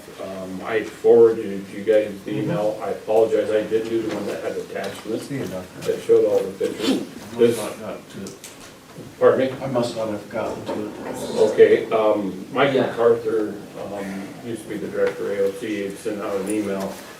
There's a request for Governor's Ridge to be named Governor Snell Ridge. It's never officially been named. I do know that Forest Service is a historical site and all that stuff. What they're asking is if we agree with that name, disagree with it, or we have no comment. My email back to him was, is I've always known it as Governor's Ridge. I just, if it's Governor Snell Ridge, I don't have a problem with that, actually. You know, losing a governor in Lake County in 1948 or 47, whatever it was. Yeah. Very historic and everything, so we just need to, as a board, either put no comment, or we support Governor Snell Ridge, or we don't support that, so. I'm fine with calling it Governor Snell. I heard something about a monument They're not making it monument status, correct? There's already a monument, a visual monument there at the Yeah. Forest Service. So I'm not, but I'm stating they're not claiming ground as monument status. No, Where that would be. this is listed just in naming the research. ridge. Okay. Just naming the ridge is my understanding. And under the Forest Service, John Kaiser, rest his soul, he's passed recently. Even whenever the small monument, not making it a monument, was put there, there was nothing off the road or anything because of the fear of vandalism. So you pretty much have to know where it's at. There's nothing on the road that says walk up here to this crash site. I think most of us have been there. I don't believe James has had the opportunity. I've been up there I think- when I was a young kid, and I mean, it's quite a ways. It's right up between Albertson Lake and Dog Lake, pretty much. It's kind of like on that one ridge. It's north of Albertson, Yeah. north and west. Yeah, Or north and east. it's like, I think it's west of Albertson Lake, isn't it? No, it's east, you're right, yeah, it is east. So what it is domestic geographic name report. And anyways, so I guess by consensus of the board, we support Governor Snellridge as in the name. I'm almost to the point where no comment, but I'm fine with the name change. It's always been Governor's Ridge as far as I can tell, So so. it just identifies who the governor was that died. Yeah, that's fine. Okay. Consensus of the board, would you put that in there that we support the name recommendation to the no name? We have a name, but there's never officially been named, so it's not only no name Ridge, but no name Ridge. Governor's Ridge, Governor's Ridge. Governor Snell. Yeah. So Melanie, by consensus of the board, would you fill out the information and send that in? All right. So that's taken care of. I believe that's everything other than, do we want? Fleet updates from Melanie. Oh, yes. We could do that real quick. Yes, we do. Thank you. So, I've included my minutes from our meeting, our last fleet meeting on the 29th of October. And it shows like the cascade effect and our plans for our rotation. But mostly I wanted to update you on our fleet parking lot that we're working on. Josh has installed some of the security equipment, and then we hope to have the fence finished by the end of this month. So we can start utilizing that. The fleet committee is in support of the project, and we hope that you guys will be in support too, and help push people to park there so we can open up parking along the building for the So we're public. gonna park there, or the county cars can park? The county car as well. And then we will park out In the county lot? in the county lot. That'll be open for public and county employees. There will be designated parking over at the parking lot for certain county vehicles. Plus there'll be public parking, so the business isn't impacted as much. And over here, the tentative, and I think it's pretty solid, there will be 2 maintenance vehicles. And the sheriff's department will probably need 2 vehicles that are not immediate use, but primarily if they need to get to a backup rig would be there. So that'd open up lot 8 spots here for either 8 to 10. 8 to 10 employee parking or public parking. Alleviate some of the complaints we're having, especially on the high use days, so. Yeah. And then we're trying to stress to department heads too, to ask your employees to park outside of like the immediate accesses, to leave those open for people so they don't have to walk a mile to get our services.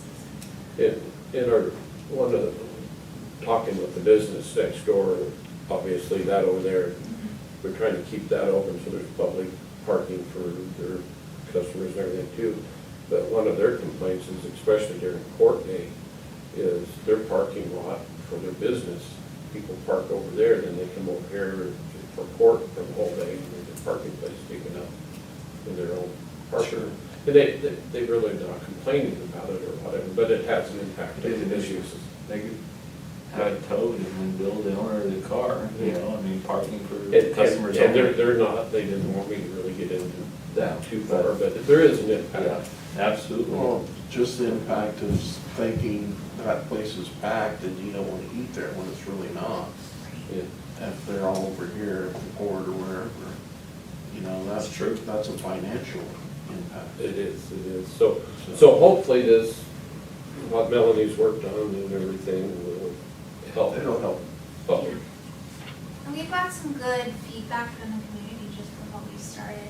There have been a few people who have been concerned, but overall the community's really excited, and we probably get at least one complaint a day about parking. And so hopefully it'll entice someone to put a business across the street over here, because that's been a complaint, just because someone goes to that building, they're like, yeah, no, there's never parking.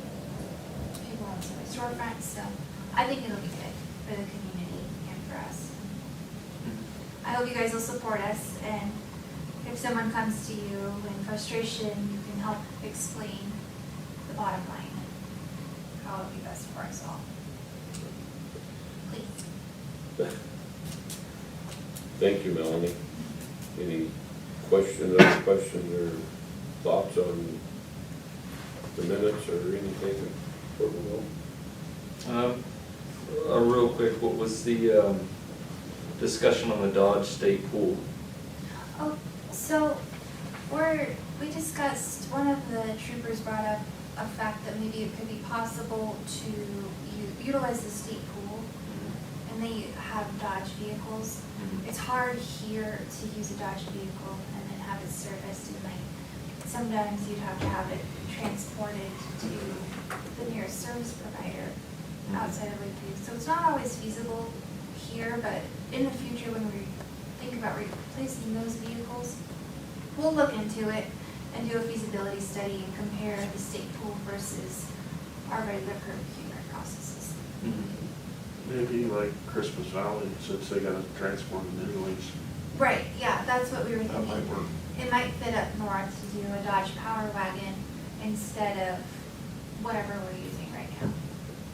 And we have that discussion, it's just our rotation right now is those deputies up there are in line to get something to do. Yeah. Whenever we talk about the state pool, it's unfortunate we don't have, the state pool uses Dodge, and we had that distributor here closed. What we're running into is more efficiency thing, you know, state pool, it's all designed so there's mass production of the cages and the lights and everything that fit the state pool.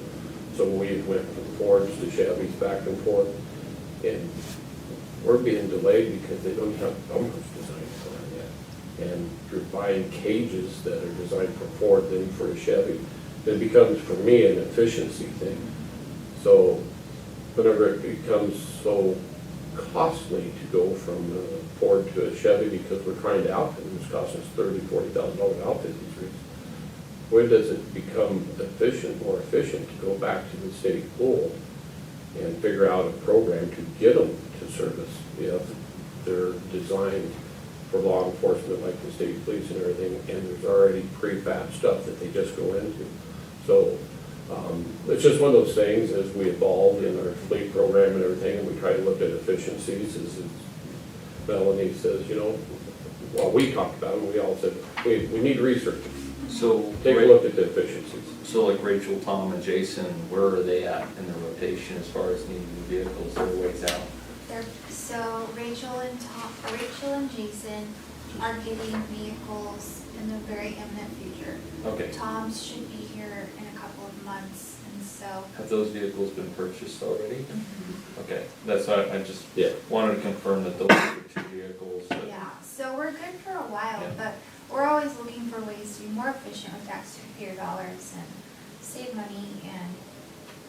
Yeah, well, the fleet is, if we look at our, I'm very proud of where we've got with the fleet, but if you look at our cost or overhead cost on the fleet, it takes a lot of money. Absolutely. Takes a lot of I money. thought the juvenile trailblazer was going to the airport. Yeah, so initially that we discussed having it go there, and we just, on the meeting the other day, since then, the landfill has come up as needing a vehicle. And so instead of taking the other vehicle there, we're going to have the Dave Berman's facility, F-150, once they get one cascaded to them, that will go to the landfill. and then they can use it for travel to the transfer sites and then have another vehicle on site, because that made most sense to us. And then the Trailblazer will go to the jail for their meal transports. They go to Warner Creek every day. And then I'm going to purchase the state's Department of Corrections vehicle for the airport instead. We struck a Because the deal. van for the Astro van. Yeah, she's Piece on of her junk. list. You will get an opportunity to bid on that if you would like. I drove it Yeah. lots of days. Well, Under Sheriff Howell he said, well, that Blazer would make a much better thing to bring the Yeah, mills that's back. a good little break, that Blazer. Yeah, and it's enclosed and everything, and the F-150 makes more sense for a landfill where they can haul stuff in the back if they have to run up north to the landfill or whatever, so, it was a great suggestion from Under Sheriff Hall. Yeah, that's good. I just didn't know the story behind it, because last time Yeah. we were going with that, but that's a real good move. Yeah. And get rid of So, that Astro. the Astro van's going into the landfill, is what you're saying. No. Melanie will put it on the gov deals. I'll and put it up for auction. I was hoping to just never have to look at it again. I don't think we accept vehicles in the landfill. So anyways, Melanie, good work on that, getting the committee together and participation, appreciate that very much. Thanks, It just, Melanie mentioned it, it's the vehicle that adult probation has is purchased with different dollars, so that's the reason why we have to purchase that to get out to the airport. Traditionally, probably that fund should pay for that and everything. Melanie's gonna look at her budget and be able to sustain that, especially with the sales and everything, and purchase that and get that second vehicle out the airport that we sort of didn't think was gonna make it there, but it should be a good thing. Yeah, and we're gonna sell Jason and Rachel's in auction when theirs are cleaned up and Along with Astro Van. along with Astor. So we'll have some funds coming in. There'll be revenues come in that should more than pay for that. And then that gets two vehicles out of the airport. That's awesome. So, other questions to Melanie? Good. All right. You want to do liaison updates later or after we do Jake this afternoon? Whatever you want, chief. I don't really have a whole lot. Do you want to talk a little bit? and give us I any- have several that might, I guess it sort of stimulates some discussion. Okay. I've had a little bit of sidebar. I have been hit a couple of times, this isn't necessarily liaison, this is just update in general, on nuisance and our nuisance abatement. Got hit again yesterday afternoon.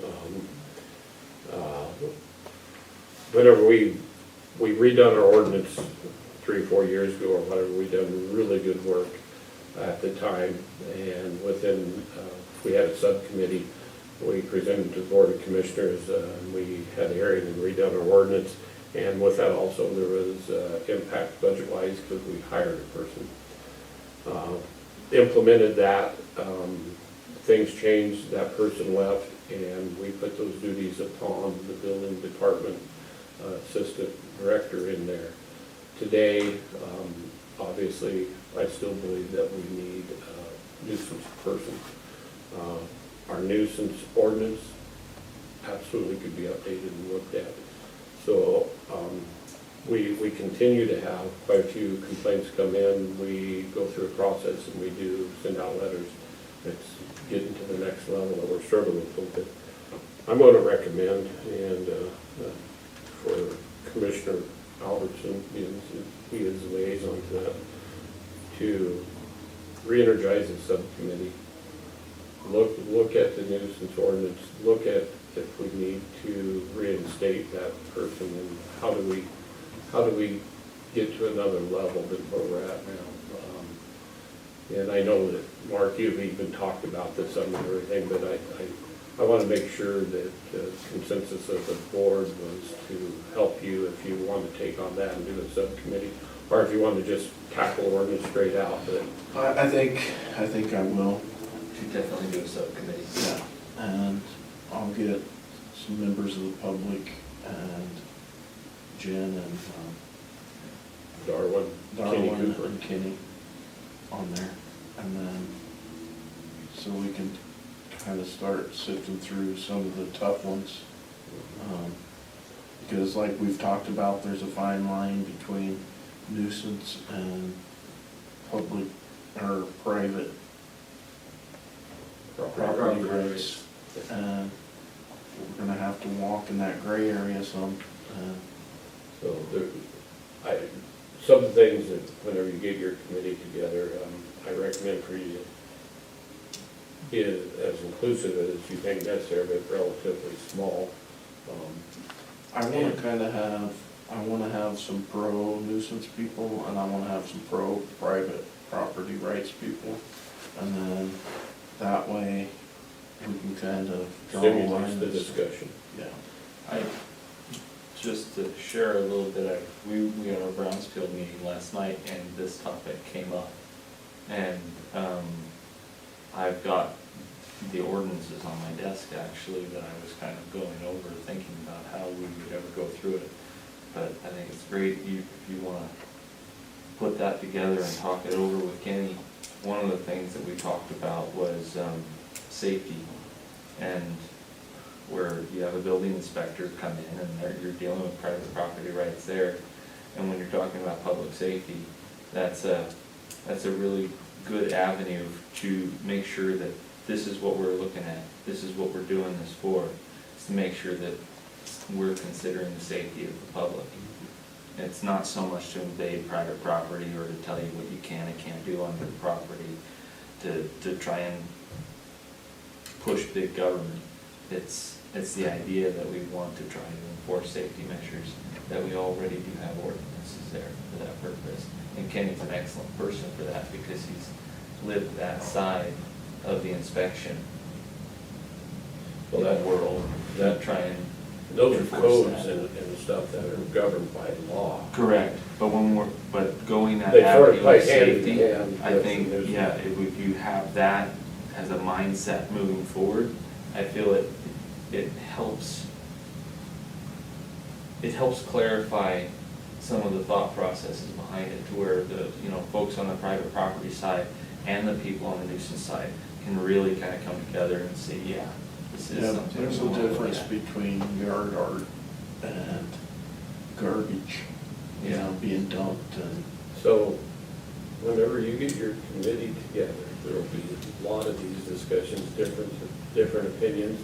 And Kenny will bring what his guidance is as far as code enforcement and laws.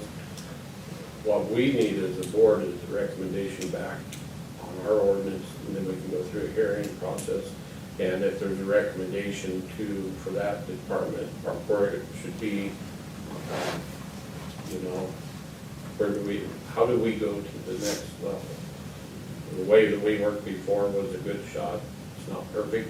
Doesn't mean that's the way that your committee will recommend to the board of commissioners. But you're going to have some interesting discussions as if we continue down our discussion right now. We're going to have 3 different interesting discussions. So anyways, it's time. We're all getting hit. And I will say myself, I try to take off my commissioner's hat. I can't.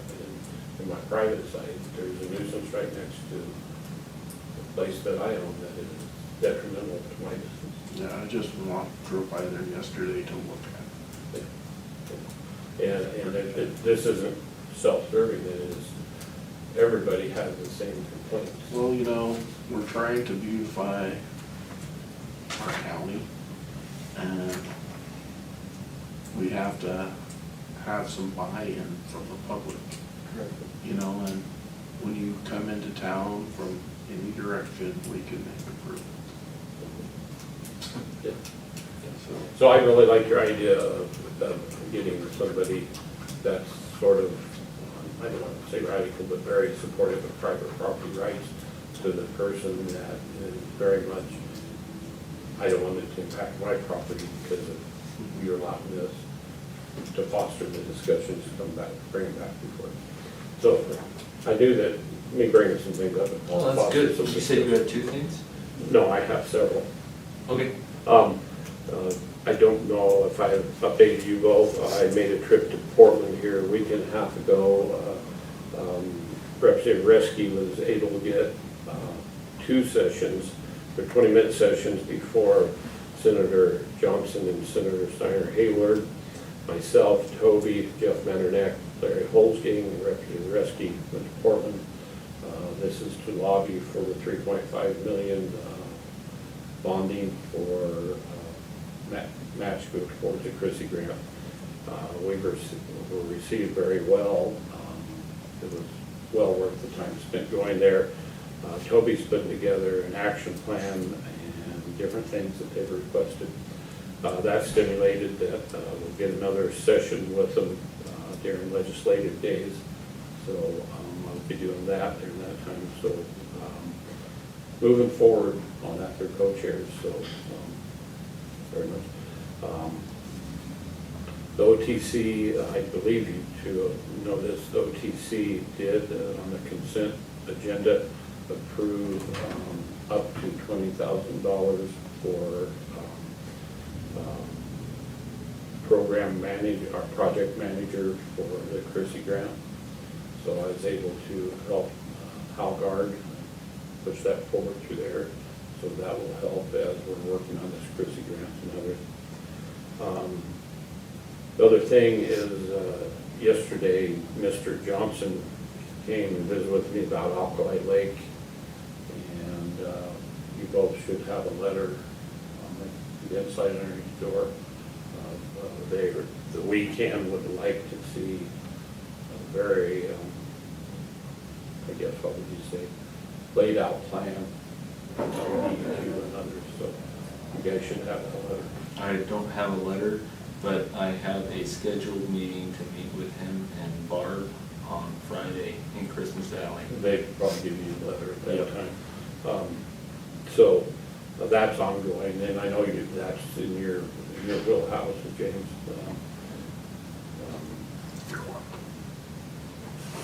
So update from Fair Board. As working at the Fair Board, working on probably, I guess you'd say, relationships and everything from Fair Board to Roundup to Extension Service and everything. The Fair Board is now, last night in our meeting, we're putting together, and it's in draft form, MOUs, and there'll be an MOU between the Fair Board and the Roundup Association. There'll be an MOU between the Fair Board and the Extension Service. And this is, and we have Roundup Association members on our Fair Board, and others that are interested. It's time for these to be in place so that the old days of, well, this part is yours during this 3 days and you're responsible for this, and it will be spelled out. And it'll be what I would consider a working document, living document, can be amended or adjusted at times. Making great success for the Roundup. It's been a long time coming. Yeah, for the Roundup, the Fair Board and everything, to get to this level is where we need to be. So encouraged about that cooperation between, we're all just trying to pay the bills out there. And with the Roundup's just trying to put on the show and pay the bills. So this is a start in the right direction. So if you hear some things out there, don't be afraid to ask, make suggestions, and those type of things. Fair Board operates by ORSs and that. And that's what a lot of people don't understand. They expect us as a board of commissioners to run that, but really it's their own government board. We're trying to prioritize some things out there. The Roundup Association is prioritizing some things. I very much told them we don't have open requests to come to the county for dollars, but they're probably going to come here at budget time and ask. And I explained to the Roundup side and to the Fair Board is be specific, have a dollar amount, and why you need this. I said the only way it can happen is if we get to the end of the budget time, and if there's any extra dollars, we could consider it. It's not really fair to solicit for that whenever we have an airport, we have a museum, we have all these others, including an extension, everything that would like to get token request or railroad or whatever, so. But several people very much would like to come, and I tried to tell them our process through that, because we have some commitments as a county that's going to impact, even though we may see some revenues in a year from now from Red Rock and from solar, our Ruby dollars continue to fall, so anyways, so we will see roundup / fair board probably with some requests here, but just give you guys a heads up on that. The 2019-21 bond financing request, getting back to the railroad, that's the avenue that we're going to the legislature to try to get the 3.5 million. That application, and then got that together. I worked with Senator Johnson to make sure we're identifying the correct place, and then we'll be going after bonding. Toby's working on the project plan for sustainability. I'm going to have him look at our proposed numbers on this bond request, and that'll be submitted probably sometime next week. The legislative time starts in February, I believe, the short session. Yes. But we're trying to make sure we have all our ducks in a row for all this, so.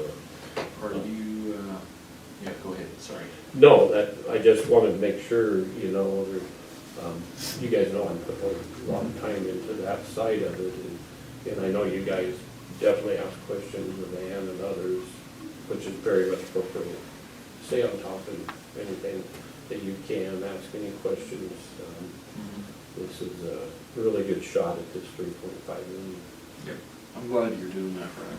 Really appreciate that you and Dan, or you and Ann and Dave have got this committee together, and it's going to be a big deal for us. Yeah, we do weekly meetings, phone meetings, just to make sure that we keep everybody on task, because it's very important. One of the cool things, when I went to Washington DC, I brought the railroad up to Merkley's office, and then shortly after, he had Amy start joining your group, so Yeah. that was kind of, Yep. know that he listened, you know? Yep, And yep. so, Well, he was the reason why we got the 5.6 million Chrissy grant, Senator Merkley, along with Whiting, but he was the driving force, so they're invested in it being successful. Absolutely. So, Yeah. yeah, but every bit, that's perfect example. You get the opportunity, you get to mention something that stimulates another participant or whatever. Mark, thank you. Yeah, that's exactly. it was just kind of neat to see that you go to Washington DC and a week later, his assistant is in your meetings, and it was just kind of fulfilling to me that it wasn't in vain, you know, Yep. speaking. So. And she's offered, she being Amy Emrine has offered and assistance in at least setting in any meetings or anything. Senator Merkley did have a meeting with Governor Brown, and they did discuss the importance of our railroads. So there's big time politics above me also that's been stimulated by all this. So we're gaining momentum. That's quite a request. 3.5 million is quite a request. So anyways. I have just one short little update. I completed my NACO Professional Leadership Academy. I graduated, well, the actual graduation's this Thursday. I got to speak at it over a conference call. I got a certificate. I got a signed copy of Colin Powell's book, General Colin Powell's book. Oh, awesome. Because he's a big part of this leadership training, and then he gave me a coin, a signed coin, and it's just really cool. I just wanted to thank the commission and the county for allowing me to do that, because it was really, really great experience. And I think that somebody that's in leadership in the county, whether it's, you know, a department head or whatever it is, it's beneficial to have this class. It's 12 weeks, it's pretty intense. I still have some work to do, even though I completed the course with 80%. I want to complete with 100%. And so I got until Friday to do that. And so I gotta get busy. So, Well, that takes a lot of self-dedication, Mark, I commend you for that. And for the county, I've always been very supportive of any kind of training or anything that helps. And in the leadership side, for we set as the administrative wing of the $43 million budget, plus management, so many things. I commend you for that. yeah, I'm just thankful that you guys had me do that, allowed me to do that, because it's been really beneficial. And I've got 20 pages of notes that I'm gonna start sending emails on little tidbits to everybody, you know, once I compile everything. Just, it helps in every aspect of leadership. And so, And so, with that said, I will probably acknowledge this again later, but I anticipate 3 graduations at AOC with County College. oh yeah, we got Melanie and I and James are going into our sophomore year. Yep. And so, our graduation's on Tuesday. Yes. And so I didn't see your name on the, have you RSVP'd to Mackenzie yet? I don't know. You haven't. So you need to do that, so. I've got no formal invite, so don't expect any gifts from me. So, yeah, for our graduation dinner and all the agenda, she sent an email, so. Okay, I mean, I've RSVP for the dinner and stuff, yeah, so try and do that. Is it lunch? Sorry, I called dinner, but, Yes, supper. I don't know. anyways, so. You had a question of me? It was just legislative committee and stuff, we were all talking, I didn't know how, if everyone was aware that Senator Pence is, I guess, planning on running for Congressman Walden's seat. He has filed. And also Commissioner Mark Owens has filed for Representative Lynn Finley's seat. Finley's filed for Vince's seat. For Vince's seat. So it's kind of quite a little switcheroo there, but. There's opportunities abound. Yeah, so things may change a little bit, and it would be a shame to lose Mark, on the county side of things, but I think if he wins, he'd be a huge advocate in Eastern Oregon. You know, very huge. not fully understanding the whole process as this is not trickle down, this tumble down effect is happening, I guess, is if Vince doesn't win, he still holds his seat as senator. So I don't know, is he able to run for state senator at the same time he's running for Congress? I don't think you can, and that's why, But- Mark's doing. It's real interesting. So Finley's, I don't know that Senator Vince is stepping down from state senator. So Yeah, I don't know, but. it starts getting politically, I don't know all that stuff. Well, I and then- imagine we'll get some updates at AOC. But And then, speaking of AOC, Mark Owens was running for second vice president. Correct. He pulled his name, and I got an email or a text message from one of the commissioners from Klamath County that is, He has my support. I got a text. and I don't know if it's public yet, so I'm not gonna. He hadn't officially announced, but he's. And so I told But we him do that- have another official announcement. for Yeah, second George, vice chair. George Murdoch from Umatilla County. He's already sent out just- an Have email. I heard? There's some political stuff going on there. Yeah, we're not, but I'm glad you guys are all aware of this, so we haven't had a chance to talk, so yeah, this is all going to probably make AOC very So I interesting heard this year. somebody's talking to George, there's some political stuff. So, thank you. AOC may be very interesting this year for the second vice chair. The congressional seat that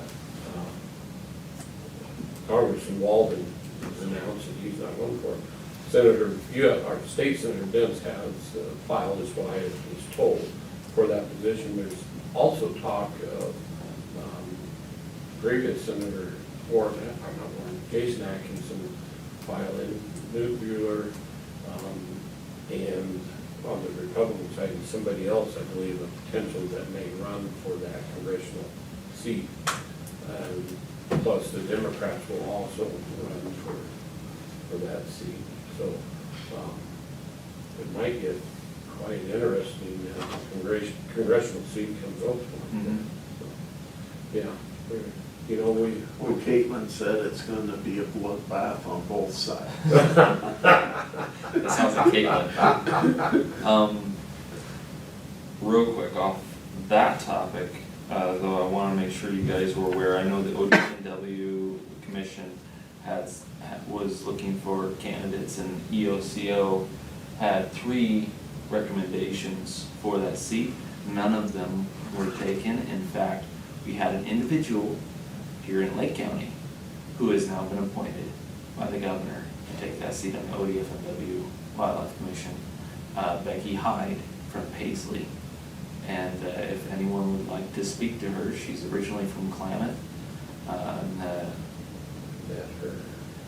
You very likely would have met her. She's very active, she gets involved, and she likes to come to a lot of the meetings when Senator Merkley and the others come to town. Yes, she did. Yes. So if either of you would like her contact info, to maybe reach out to her. I know a lot of the Eastern Oregon County Commissioners are very eager to get in touch with her.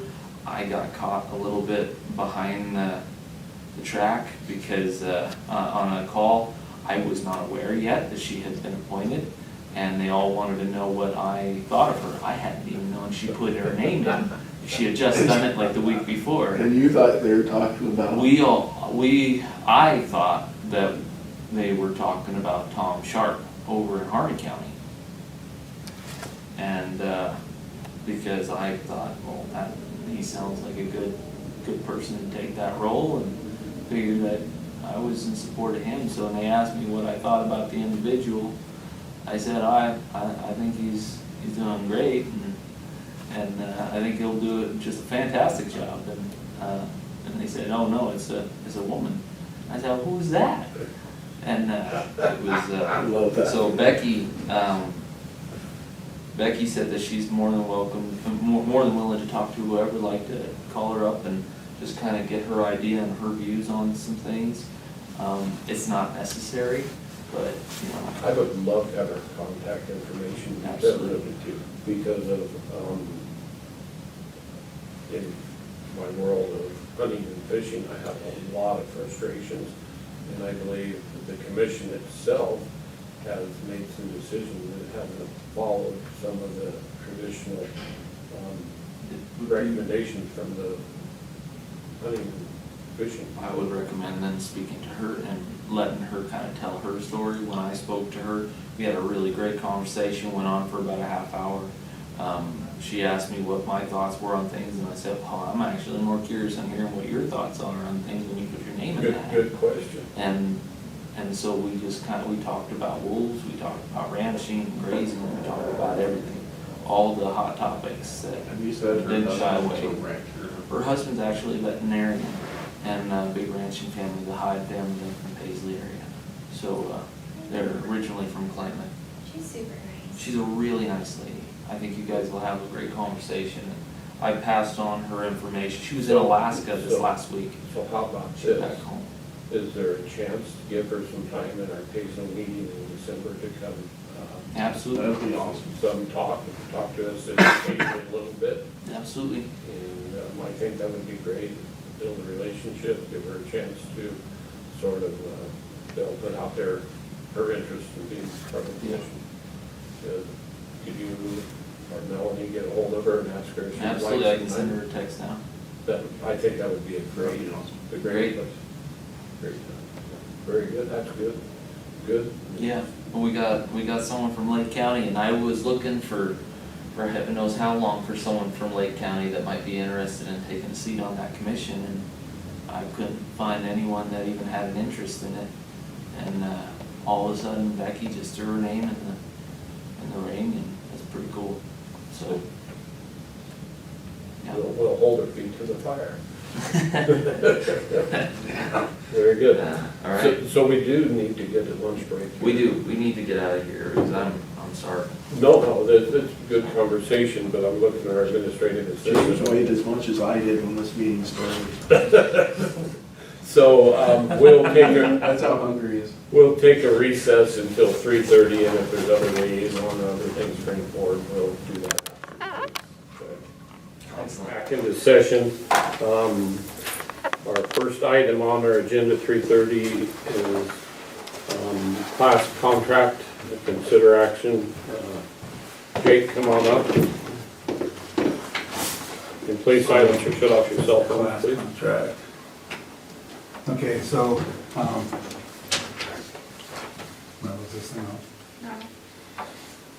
No. The batteries are dead. Would you just please speak up, sir? Do I need to turn it on? No, Okay, it died. okay, good. Sorry. I didn't work. So, before you, the class Clement Lake Community Action Services, that's a contract that we've entered into for the last couple of years to assist community action with their energy assistance program. So the process is, they screen folks for energy assistance. If they meet their criteria, they have, the participants have a couple different choices. They can order some monitor oil, they can have their power bill paid, or they can get some firewood, or some kind of combination of all that. So if they choose firewood, class sends us a referral, so to speak, and we go and take in firewood.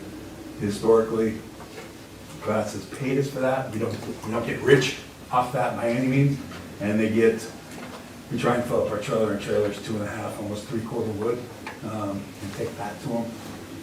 The money in the past has been about 200, maybe 225 bucks, 300, 250 bucks maybe.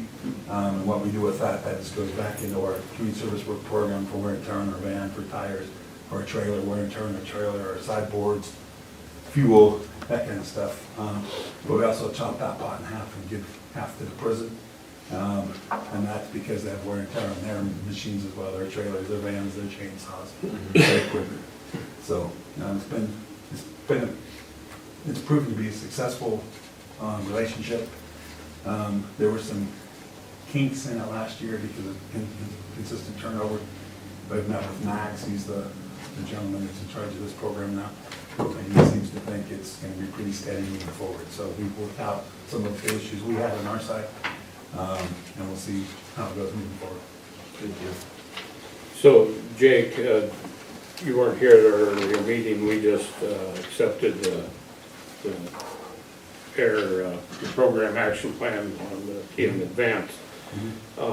I've pushed for many years that whenever this wood is distributed out there, that there'd be educational flyers and everything given out. Is that happening? That last couple of years, we have had flyers. This year, the town had given Buddy I don't know, some kind of gizmo, about that big, moisture checker, I guess, gizmo about that For the big. moisture content of the wood, Yeah, yeah. it's got some prongs on the end, he sticks it in the wood, and it's got to be below a certain percentage. So we're continuing to monitor the moisture in our firewood. Last year, I think we were good here all around until we got that big heavy snow. By that time, we couldn't even get to the firewood, so there's no firewood being delivered. And then when we did deliver that, of course, the wet wood goes in the trailer first and the dry wood goes on top. So when we unload, same kind of thing, but we unloaded dry wood, so we had them burn the dry wood first and take in some of the wet wood just to set by the fireplace or wood stove or whatever to get dry before they burned it. Very, very good. That's part of the plan, is for there to be an educational side of it. As we accept these plans and look at the red days and everything, the component of that is giving us firewood out there, it's an opportunity to educate people on the right ways to burn, the right way to store the wood, so on and so forth. Okay. So if you're not getting those flyers and that information from the town of Lakeview, let us know and we'll follow up with the town. Okay, I'll have Buddy's out this week. I'll have him follow up next week, and see about getting those flyers. Yeah, that's part of the plan. Okay. Thank you. And I've heard, there's no dollar amount included in this contract, and it's not anything I'm jumping overboard about, because I'm not too concerned about the dollar amount. Somewhere between $250, $300 is gonna make it a flat fee for the 2 to 3/4 wood, depending on how much we can fit in our trailer. And what we'll be getting from them. Before, it was so much more if we took it to Christmas Valley, so much more if we stacked it. It's just gonna be all inclusive, so we don't have to worry about all the little details. It's just done. We will stack, we will deliver out of town. We'll continue to do those things, but there's no check boxes that need to be done. It's just all inclusive. So, and you will know this other question I'm going to ask you. There's a threshold by going through class that you meet this criteria before you can receive wood. And there's people out there that need wood, but they don't make that financial threshold. They go over it by $10 or say even $100, and then they don't qualify to get wood. Yeah. Is there any kind of trigger for that you through adult corrections and That's one youth of the- service that that's we're one of able to the get that to concerns. those people? That's one of the concerns I had last year, was it was just a blanket, no, you don't get it. Well, this year I asked that we get a list, and I want to know why they're not getting it. If it's $2,000 a month, obviously, but if it's $10 a month, we're going to deliver firewood. Thank We're you. not. Prior contracts were all exclusive class, we had to, everything's class, and I just despised myself for agreeing to that because of that situation. So we're out of that mess. So moving forward, if someone needs the firewood, they're gonna get the firewood. Yeah. Thank you. That answered my question. Does the board have any other questions? I do have something to ask you real quick that I keep forgetting to ask you. So part of the DEQ deal is they might build small wood sheds, and I was supposed to ask you if your team could build those for them when they come up, possibly. Our team, Yeah. if our team can't, a couple of years ago, I believe Commissioner Kestner, former Commissioner Kestner brought that forward, and we were working with the wood shop at the school to build those. So, but it came down to, where does the money come for the lumber? Because I don't have No, resources. they're gonna provide, They're they're gonna provide all the materials. So that's what Absolutely. I think that'd be a great project. Like you and I, could communicate with the school, talk to the wood shop teacher, and see about maybe having the wood shop. And that's not just exclusive Lakeview, but also get with Paisley, and then also North Lake, and see if those wood shops would be interested in building some of those little cabanas. Yeah, because they're just, they'll hold the cord in half. Sure. Absolutely. And if nothing else, we can go deliver. Yeah. You know, pick them up and deliver them from the schools. That's We have awesome. the kids help us out, Nice. so. Thank you. Okay, any other questions? If not, I would entertain a motion. I'll make a motion to accept the class and Lake County Community Justice contract, I guess, or. I'll second that motion. Motion's been made and seconded to accept the contract between Klamath Lake Community Action Service, which is CLAS, and Lake County Community Justice. Further discussion? All in favor, say aye. Aye. Aye, motion carries. Your next up, Jake, is Lake County Community Justice State Plan Biennial. Just a second. We do have Amy from the courts here. Are you in a time frame that we need to move yours up? Nope. You mean you enjoy our meetings? Well, it's very riveting information, yes. Lake County Community Justice State Plan and Biennial Report, Jake. Yes. So before you use the state plan, yours is probably black and white, mine's got a little color to it. But then you should also have, there should be two documents attached to yours. One is from Lip Sync, Local Public Safety Coordinating Council, my signature, and then that of our Vice Chairman Katie Estes, Chairperson. I might not have gotten on that one. I attached. Yeah, I'm not seeing it. Okay. Sorry. And then the other document would be the Board of Commissioners' approval for that. It's on Board of Commissioners letterhead.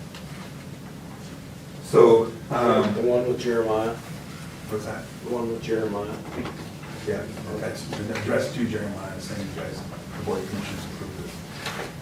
So, for 2019, 2021, our biennial budget from, looking on page 2 of the plan, which looks something similar to this.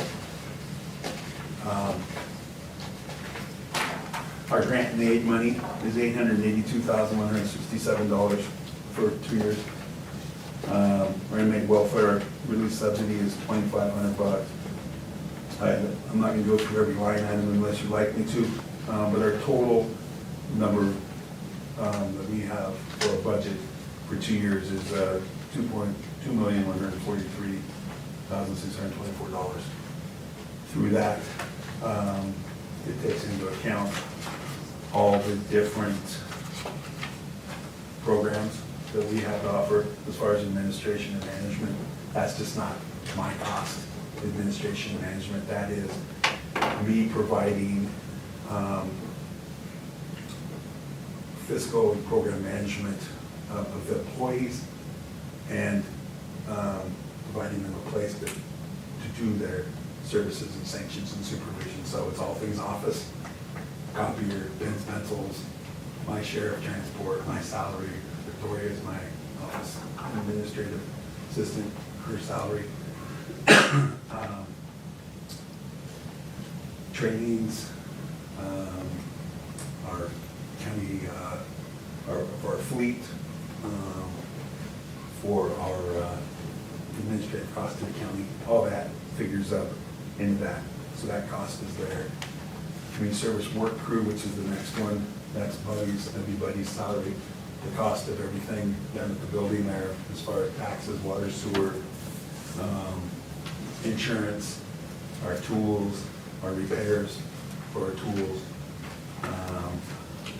our custodial sanctions and beds, that's $61,000 a year, a total of $122,000, which is for a private county jail environmental program we utilize for our long-term offenders. You guys follow along on that? And I don't have buddies on The work crews? it's right here. Community service page, work crews. Way back.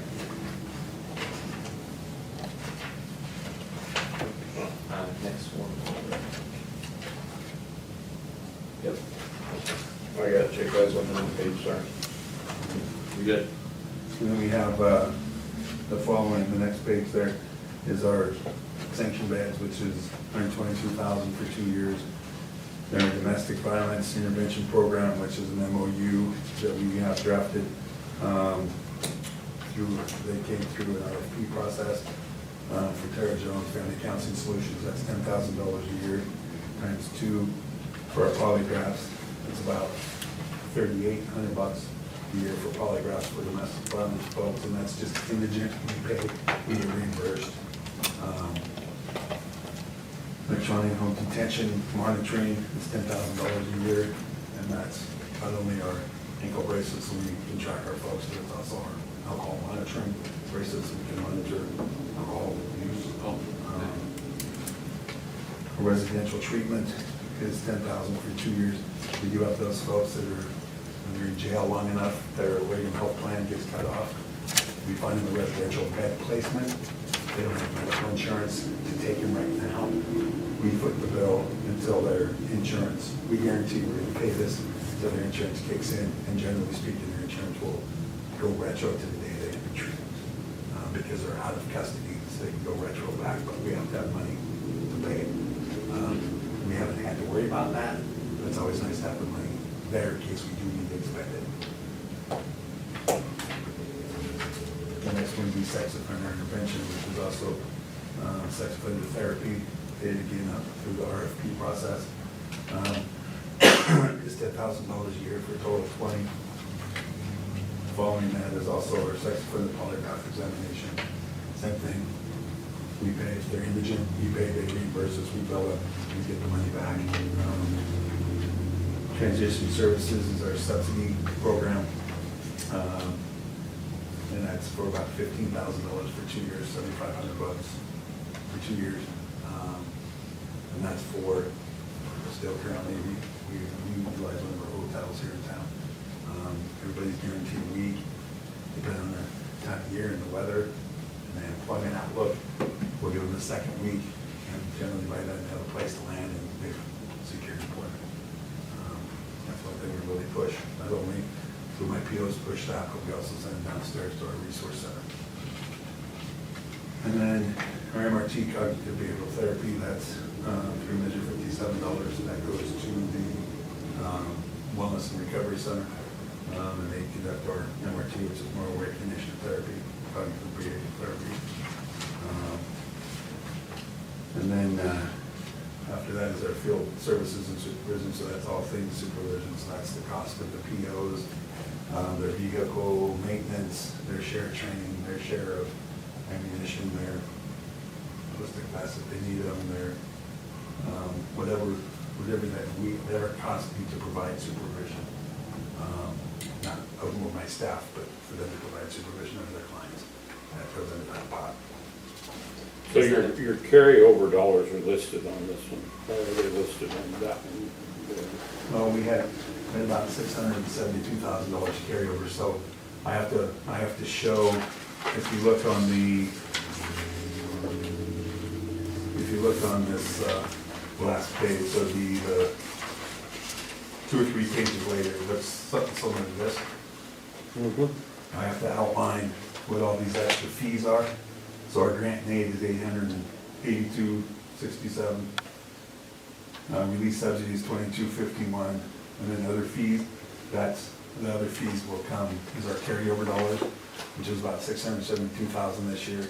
And we also have some grant funds coming in from the federal government. We have grant funds coming in from Justice Reinvestment, and we also have grant funds coming in from drug court grant, and then we also have some revenue coming in the form of supervision fees, collection, Department of Revenue, when we turn fees over to Department of Revenue. So the carryover and other fees is listed on the bottom there, because I have to point that out. I guess where I was going with that, Jake, is, sorry, I'll speak up. Where I was going with that carryover, whenever you just look at a number, it's a number. Within that carryover dollars is some of those specific for certain programs or something. Yeah. So it's not like you have $500,000 of cash sitting there that's very liquid that you can just spend on whatever. No. A lot of that's very specific, so it's a Specific little, to it's sanctions. almost misleading whenever you just see a number there, so I just pointed that out. There's a lot of things I like to pick apart about the process and how we do this, but it's the Department of Corrections process, so I can be as picky as I want, but at the end of the day, they have the final say. But yes, it is misleading, but that money is to be used for sanctioned services or supervision, so that's kind of limited. I can't just go out and put a new roof on a new building somewhere. See how I drug that out of you? I knew where you were going with that. And then after that page is our sanctions and services, some of the things we do and we offer, and the minimums, maximums, monthly averages. And then after that is our flow chart, and the thing that got cut off of the flow chart was above myself is, of course, the Board of Commissioners. And that was left off of the, but this is just the Lake County Community Justice Organization. Well, I'm sure you've done that intentionally. This isn't the county organizational chart, that was just my department, so there should be Board of Commissioners over that. I don't think anybody is going to lose any sleep over not being. Not worried. We're good. I'll bring it up later. I tried to create the biggest circle to put the Willis name and the Mark Albertson, but there just wasn't enough room on 10 sheets of paper. There has been a changeover of who's who in the boxing world. Sometimes he forgets. So that was our plan. We presented that before Local Public Safety Coordinating Council on October 10th. Commissioner Albertson was present during those conversations. We did have a quorum, but I felt that I wanted the quorum to actually get into it, read it, and know it before we voted on it. So I waited a couple of days, sent an email. The responses trickled in. It was overwhelmingly supported, everybody supported moving forward with the plan. I believe, Commissioner Winters, you were out of the office. Yeah, At that time, so I was on vacation, called Elkin. this is true. Yeah. So what, unless there's further questions, do we need to accept this state plan for the biennial budget? I do have one other question. The short session will start, I believe, February, and there's potential for funding to change. If there was, if we were lucky and funding changed and more funding come in, then we would amend this. That would be appropriate. Absolutely, it would be amended, Okay. absolutely. Any other questions? No, well, actually, I was a little surprised by the 92 felons, felony offenders that you guys monitor. At one point in time, Commissioner, was 100, my first Yeah. year in 2013, it was 162. Yeah, I felt that it was actually a little bit higher, but I guess. Well, we do, those are just the felony cases. We do have, I counted, I just got my worksheet last week and I counted 13, I want to say 13 possession of controlled substance cases that we are responsible for, that are misdemeanors. So add that on top of those, because those are state mandated supervising cases. Historically, the PCS cases were all felonies. 2 years ago, they removed that felony conviction, made a misdemeanor conviction, but they mandated that and they supervised. So we're supervising those, we still get funding for those cases, we get funding for all felony cases now, misdemeanor PCS cases. But they're not felony. What's that? They're not felony. No, they're misdemeanor PCS cases, Yeah, so we still get funding for those. yeah, okay.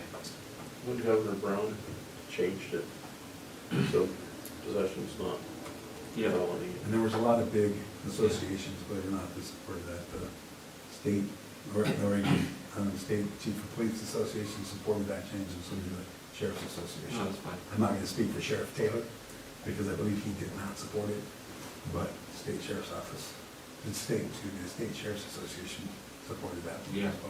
Why? What's that? Why do you think? I don't have a professional opinion on that, or idea personally. Can't beat it, let's join it. We can't beat it and hold people accountable, let's just reduce it. I don't know. Well, we could get into a Yeah, full sorry, lengthy sorry, discussion that's on fine. this and the impact to communities and on and on. But they have, their systems in place that after one conviction, I believe the second conviction is a felony. So there are some, but they're to give, I mean, that's where we're just attorney to figure out. We just supervise the cases we get. And when, on the next page there, it says that there are approximately 32,300 felons under supervision in the community. That's talking about Klamath and Lake? No, that's statewide. That's statewide, Yes. okay. Because that number is very high for several counties. And I was a little bit confused whether or not that was statewide, because it said community compared with just over 1,400 felons in prison. Yeah, so that needs to be corrected, good catch. That needs to be, there's 32,300 felons under supervision statewide. In the state, because it says in Under community. supervision in community, comma, statewide. Yeah, so that's statewide. Yep, Yeah. okay. Good catch. Just curious. Well, I knew we had an influx of problems here, but I didn't. Well, I was enjoying the meeting, honestly. Could you imagine the amount of money we would get if there's 32,300 felons? Well, the fact that I didn't have time to go check those numbers, but I was just outright completely shocked when I read that. I knew it had to be wrong, it had to be the state. because there was just no way you're gonna get that many felons in Klamath if we only have 92 on supervision in Lake. And that didn't make any sense to me. So it's a statewide. They don't have that high of a population compared to us. No, it's statewide. Yeah. Our county population and Klamath County population is maybe equal 32,000. We have a drug problem. No, it's statewide. Lake County Community Justice is also contracting with Family Counseling Solutions to provide sex offender intervention and batterers intervention. Have they been doing that long? Is that kind of a long-standing relationship? No, I want to say in 2017, well, Okay. the hospital took over community mental health program in 2016. I can't remember, it's been about 3 So, years. shortly thereafter, there was another program here in the community called Lakeview Center for Change, and Barb Vandenberg was the owner and operator of that. Historically, whether we were doing business with Lake County Mental Health, Lake County Mental Health did our sex offender treatment and our batterers intervention, and Tara Jones was that employee. When that was in place, it was back county pass-through dollars, so that's where our business went. Okay. When the hospital took over as the community mental health program, Barb Vandenberg requested that an RFP be created to allow her to bid on that and garner some of that business. So we did that. Tara, doing business as Family Counseling Solutions, was the only business to put in for the RFP for domestic violence and sex offender services. Okay. Sex offender intervention. So we did that. So at the time, it was a 2-year, it's supposed to be a 2-year RFP process, but understanding that nobody else had put in, I requested an MOU and in the RFP process that it be minimum 2 years, maximum up to 6 years. So we could extend it twice for 2 years throughout the process, as long as Tara was comfortable moving forward and continuing to take our business. And she is, so it's been long-standing. Tara's been doing our work probably since Director Jack Brazil reported Lake County, and that was probably 2013, 2014. So Tara's been our go-to for batterers and sex offender services. Okay. And she is on the sex offender side of things. There's an Oregon Sex Offender Treatment Board. She's certified through that. She's certified through OASA, which is an Oregon Association of Sex Offender Therapists. Yeah. She's got her certifications. I go to adult meetings, adult community corrections meetings, I go to juvenile directors meetings, and we are very fortunate to have one therapist in our community. Most rural east and frontier eastern Oregon have an outfit out of, for adult, have an outfit out of Idaho. It comes through on a contract basis once a week and provides those services on the adult side. On the juvenile side, they're the JRJ and Ben to provide some of that. And I believe once a month they get FaceTime with the clients, with the youth, and other weeks it's TV, Skype stuff. So we're pretty fortunate to have someone here with her boots on the ground. So it's a great service. And she also does other things besides. She has family counseling solutions. She has private practice as well. Okay. That's good. If there's no other questions, we'll entertain a motion. I'll make a motion to accept the Lake County Community Justice State Plan and biennial budget. Second. Motion's been made and seconded to accept the Lake County Community Justice State Plan and biennial budget. The budget fiscal impact is $2,143,624. Any further discussion? All in favor, say aye. Aye. Chair votes aye, motion carries. Up next, MOU between Lake County Community Justice and Lake County Circuit Court. Amy, you want to come up, or do you need to come up for this? No, if Jake has questions, he can defer to me, but he knows all of it. So in our, throughout this Criminal Justice Commission Drug Court grant process, 2 years ago, when we applied for the grant, or awarded the grant, we were told coming down the pipe was a specialty court management system, data system. It's coming down the pipe, we have one currently, but it's old and outdated, so we're not gonna get you on that. But when the new one comes out, we're gonna have to utilize it. Okay, so they came up with that, we applied for a grant, we were awarded the grant. Part of the drug court grant is we utilize the special court management system.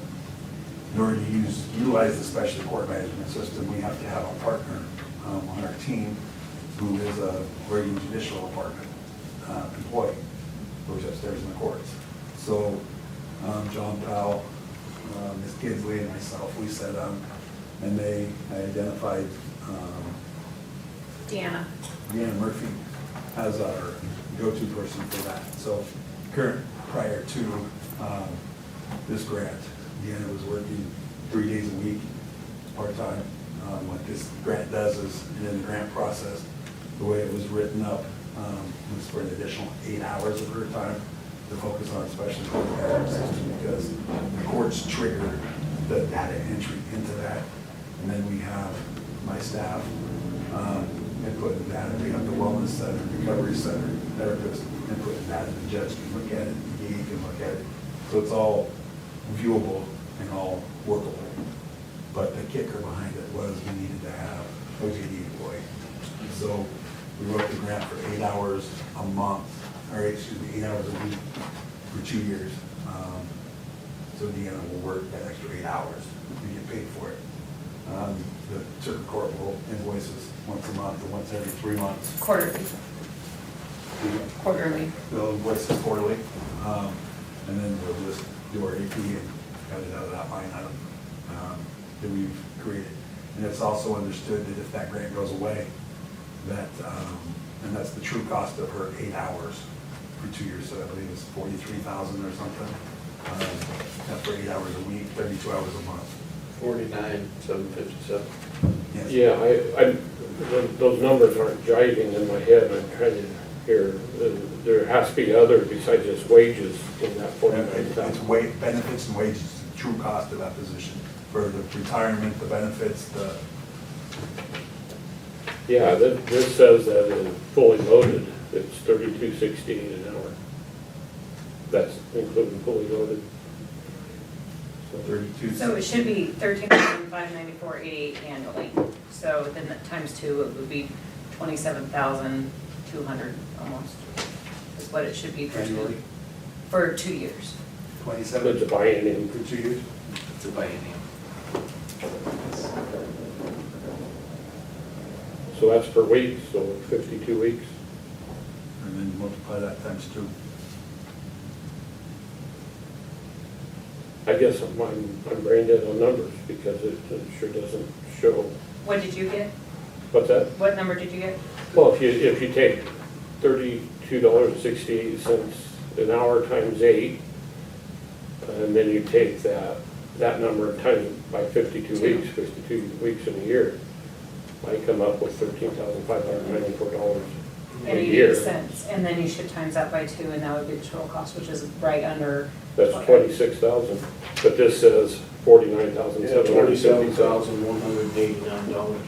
So, and where, the MOU says that, or something else says This that? says fiscal impact in the biennium. It says 49. It's not in the contract, No, it's not in the contract. but it's on our cover sheet, so. It's on my sheet, and that's what I have. Well, the state will take more money. Well, I knew she was going to say that. So, Yeah, that's. But it's- So that number, it's $22,000. not, why don't we scratch that, and I'll revisit that, because I requested this amount. I requested that total amount based on conversation we had had. So go ahead. so and scratch if that. you have a grant or something that allows that much, I'm sure, We're gonna scratch that, and I'll bring that back up in December. Okay. I'm gonna get with John and Amy, and we'll revisit that and get the amount down. Excellent. okay, so, Okay. question on that. And I'm fine with that, you want to table it and go forward, but I would assume that there's monies being expended, and I don't want to speak for the state, you can speak for the state, but they're probably expending money and time right now they're not able to get reimbursed for. We're just talking cover sheet, this here states how much per hour it is, right? Yeah, the MOU is correct. The MOU has that correct MOU is amount. correct, That's so I need to go back and figure reimbursable out per why hour. My grant numbers were different, and that's what I. So we can go ahead and approve the MOU, but your grant will be, am I speaking correctly? And I'm trying to, and I want to ask the state, Yeah, it's a little bit time sensitive for the state, I'm assuming? yeah, because we've already invoiced for July, August, and September. And so, because the grant was retroactive to July, so at that point was when we increased Deanna's hours, when the specialty court was rolled out, so. So pulling all of my conversation back, the MOU is correct, Jake? Yeah, the MOU is correct. So we can move forward with that, the numbers will be adjusted according to the grant specifications. We don't make a motion based on the cover sheet. Well, but we've had discussion based on it. We had discussion, but we can approve the MOU, but whatever motion we make, it can't reflect what the cover sheet says. Yeah, it's the MOU that was written. So did you want to do any more explanation before we get to the motion? Nothing. Okay, would entertain a motion on the MOU between Lake County and State Circuit Court. Go for it. I'll move to approve the MOU between Lake County Community Justice and Lake County Circuit Court as presented and stated within the MOU of the fiscal impact. Second. Third. All further, It's seconded and third. motion been made and seconded. Any further discussion? No. It's good. All in favor, say aye. Aye. Aye, motion carried. All right, we're done with the state. Are we done with you, Jay? No, we're not. We no, still have we got the Warner Warner Mountain Medical Clinic. Is your next item, Jay? So, We didn't do this one, no, we haven't done this. I mean, like a month or two ago. So, 2 years ago, about a year and a half ago, actually, myself and Lily Frank, our drug court PO, started having entering conversations with the wellness center, the recovery center, about different options for our treatment court clients that are having problems with continued substance abuse. So we started looking at the new national movement towards medical assisted treatment, which is MAT. And that's Vivitrol or Suboxone. One's an injection, one's an oral pill taken every day. What that means is that it's proven to address opioid use. But then it's also shown to interact with or counteract methamphetamine addiction. So we've been working closely with the Wellness Center to identify our clients Bless you. that would benefit from that program on top of continuing care. So it's just not, we stop everything, give them this and it fix all.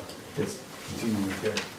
So we reached out to Dr. Graham and Lisa Cahill at the Warner Mountain Medical Clinic and asked them to get on board. And the reason we went with them is Lisa is familiar with all of our clients anyway, because she works with them in jail. So she knows their current medical conditions based on their stay in jail. They both agreed to do that, so they started getting their certifications down for this, and they did that. This was a complete oversight on my part. I thought this would have been done last winter, and it wasn't. I need to get this before the board, but they've been continuing to work with our clients and provide some consultation and education to us. But now that I find out that it hasn't been done, I need to get this done. So there was $36,000 budgeted for the year for medical assisted treatment, which was up to 12 hours a month consultation and education to the court, to our treatment court, to our board, our oversight board, our treatment board, and then also through the Wellness Center and Recovery Center. They've been doing that. We just haven't been reimbursing them for their services. Moving forward, now that they're certified, they've got their stuff and the wheels are in motion and they have a good solid plan in place. Moving forward, we're reducing the number of hours from 12 to 6 hours a month moving forward for this next biennium. So of course that cost drops. So instead of $36,000 for 1 year, it'll be $36,000 for 2 years. So we're reducing, and I've met with both Scott and Lisa, and they signed it. I gave them a blank copy and they went ahead and signed it, agreeing to that pending board approval. Just just for the 36,000. Once I get the new contract in place from Justice Reinvestment, I will be back before the board for the biennium. Okay. And this is to not exceed 36,000. To not exceed $36,000, and this one ends December 31st, 2019. Okay. So Jake, so they give them these medications if they're hooked on opioids Or meth. or meth. Is there anything for alcoholism? Alcohol is, there's different, it's hand abuse, there is hand abuse, and that's, But does that, that's pretty common, that's pretty widely used as hand abuse. And then for heroin, there's also the methadone program. We haven't seen a great deal of heroin, I know it's here, we just haven't dealt with that exclusively on our end as far as supervision goes. So we haven't addressed methadone. and the reason I'm asking about the alcohol is because working at the jail, when somebody that was a heavy user of alcohol, we have a certain amount of liability because they can actually die. And that's why I'm kind of asking that if we had something for alcohol also. I'm not exactly sure besides hand abuse is more of a deterrent as opposed to help them with their withdrawal and get cut off.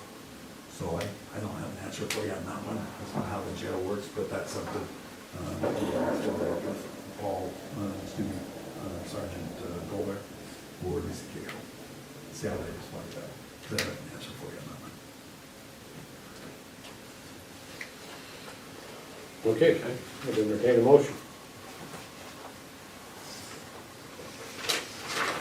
I'll make a motion to accept the MOU between Lake County Community Justice and Warner Mountain Medical Clinic for a fiscal impact of $36,000 for 2 years. Seconded. Motion's been made and seconded to accept the MOU as presented on the fiscal impact, and we're back to the cover sheet. It says for calendar year 2019. Is it only for 2019 or is it for the Right, biennium? that calendar year 2019, yes, sir. Okay, so you might want to amend that motion to, instead of biennial, that So I'll it's make the motion Yeah. to accept the Lake County Community Justice and Warner Mountain Medical Clinic MOU for $36,000 for the calendar year of 2019. Correct? Yeah, sounds good. Seconded. And motion's been amended to reflect the actual dollars a year. Second, any further discussion? All in favor, say aye. Aye. Aye. Motion carries. It expires at the end of the year pretty much. Are we done with you, Jake? I believe so. You traveled all the way home just to take our abuse. No, I appreciate you guys Take taking our time to abuse? meet with me. So I believe we're right at the end of our meeting. I believe that publicly we ought to acknowledge that it's somebody's birthday today. And it's our administrative assistant. Happy birthday to you, Melanie. Thank you. Happy birthday.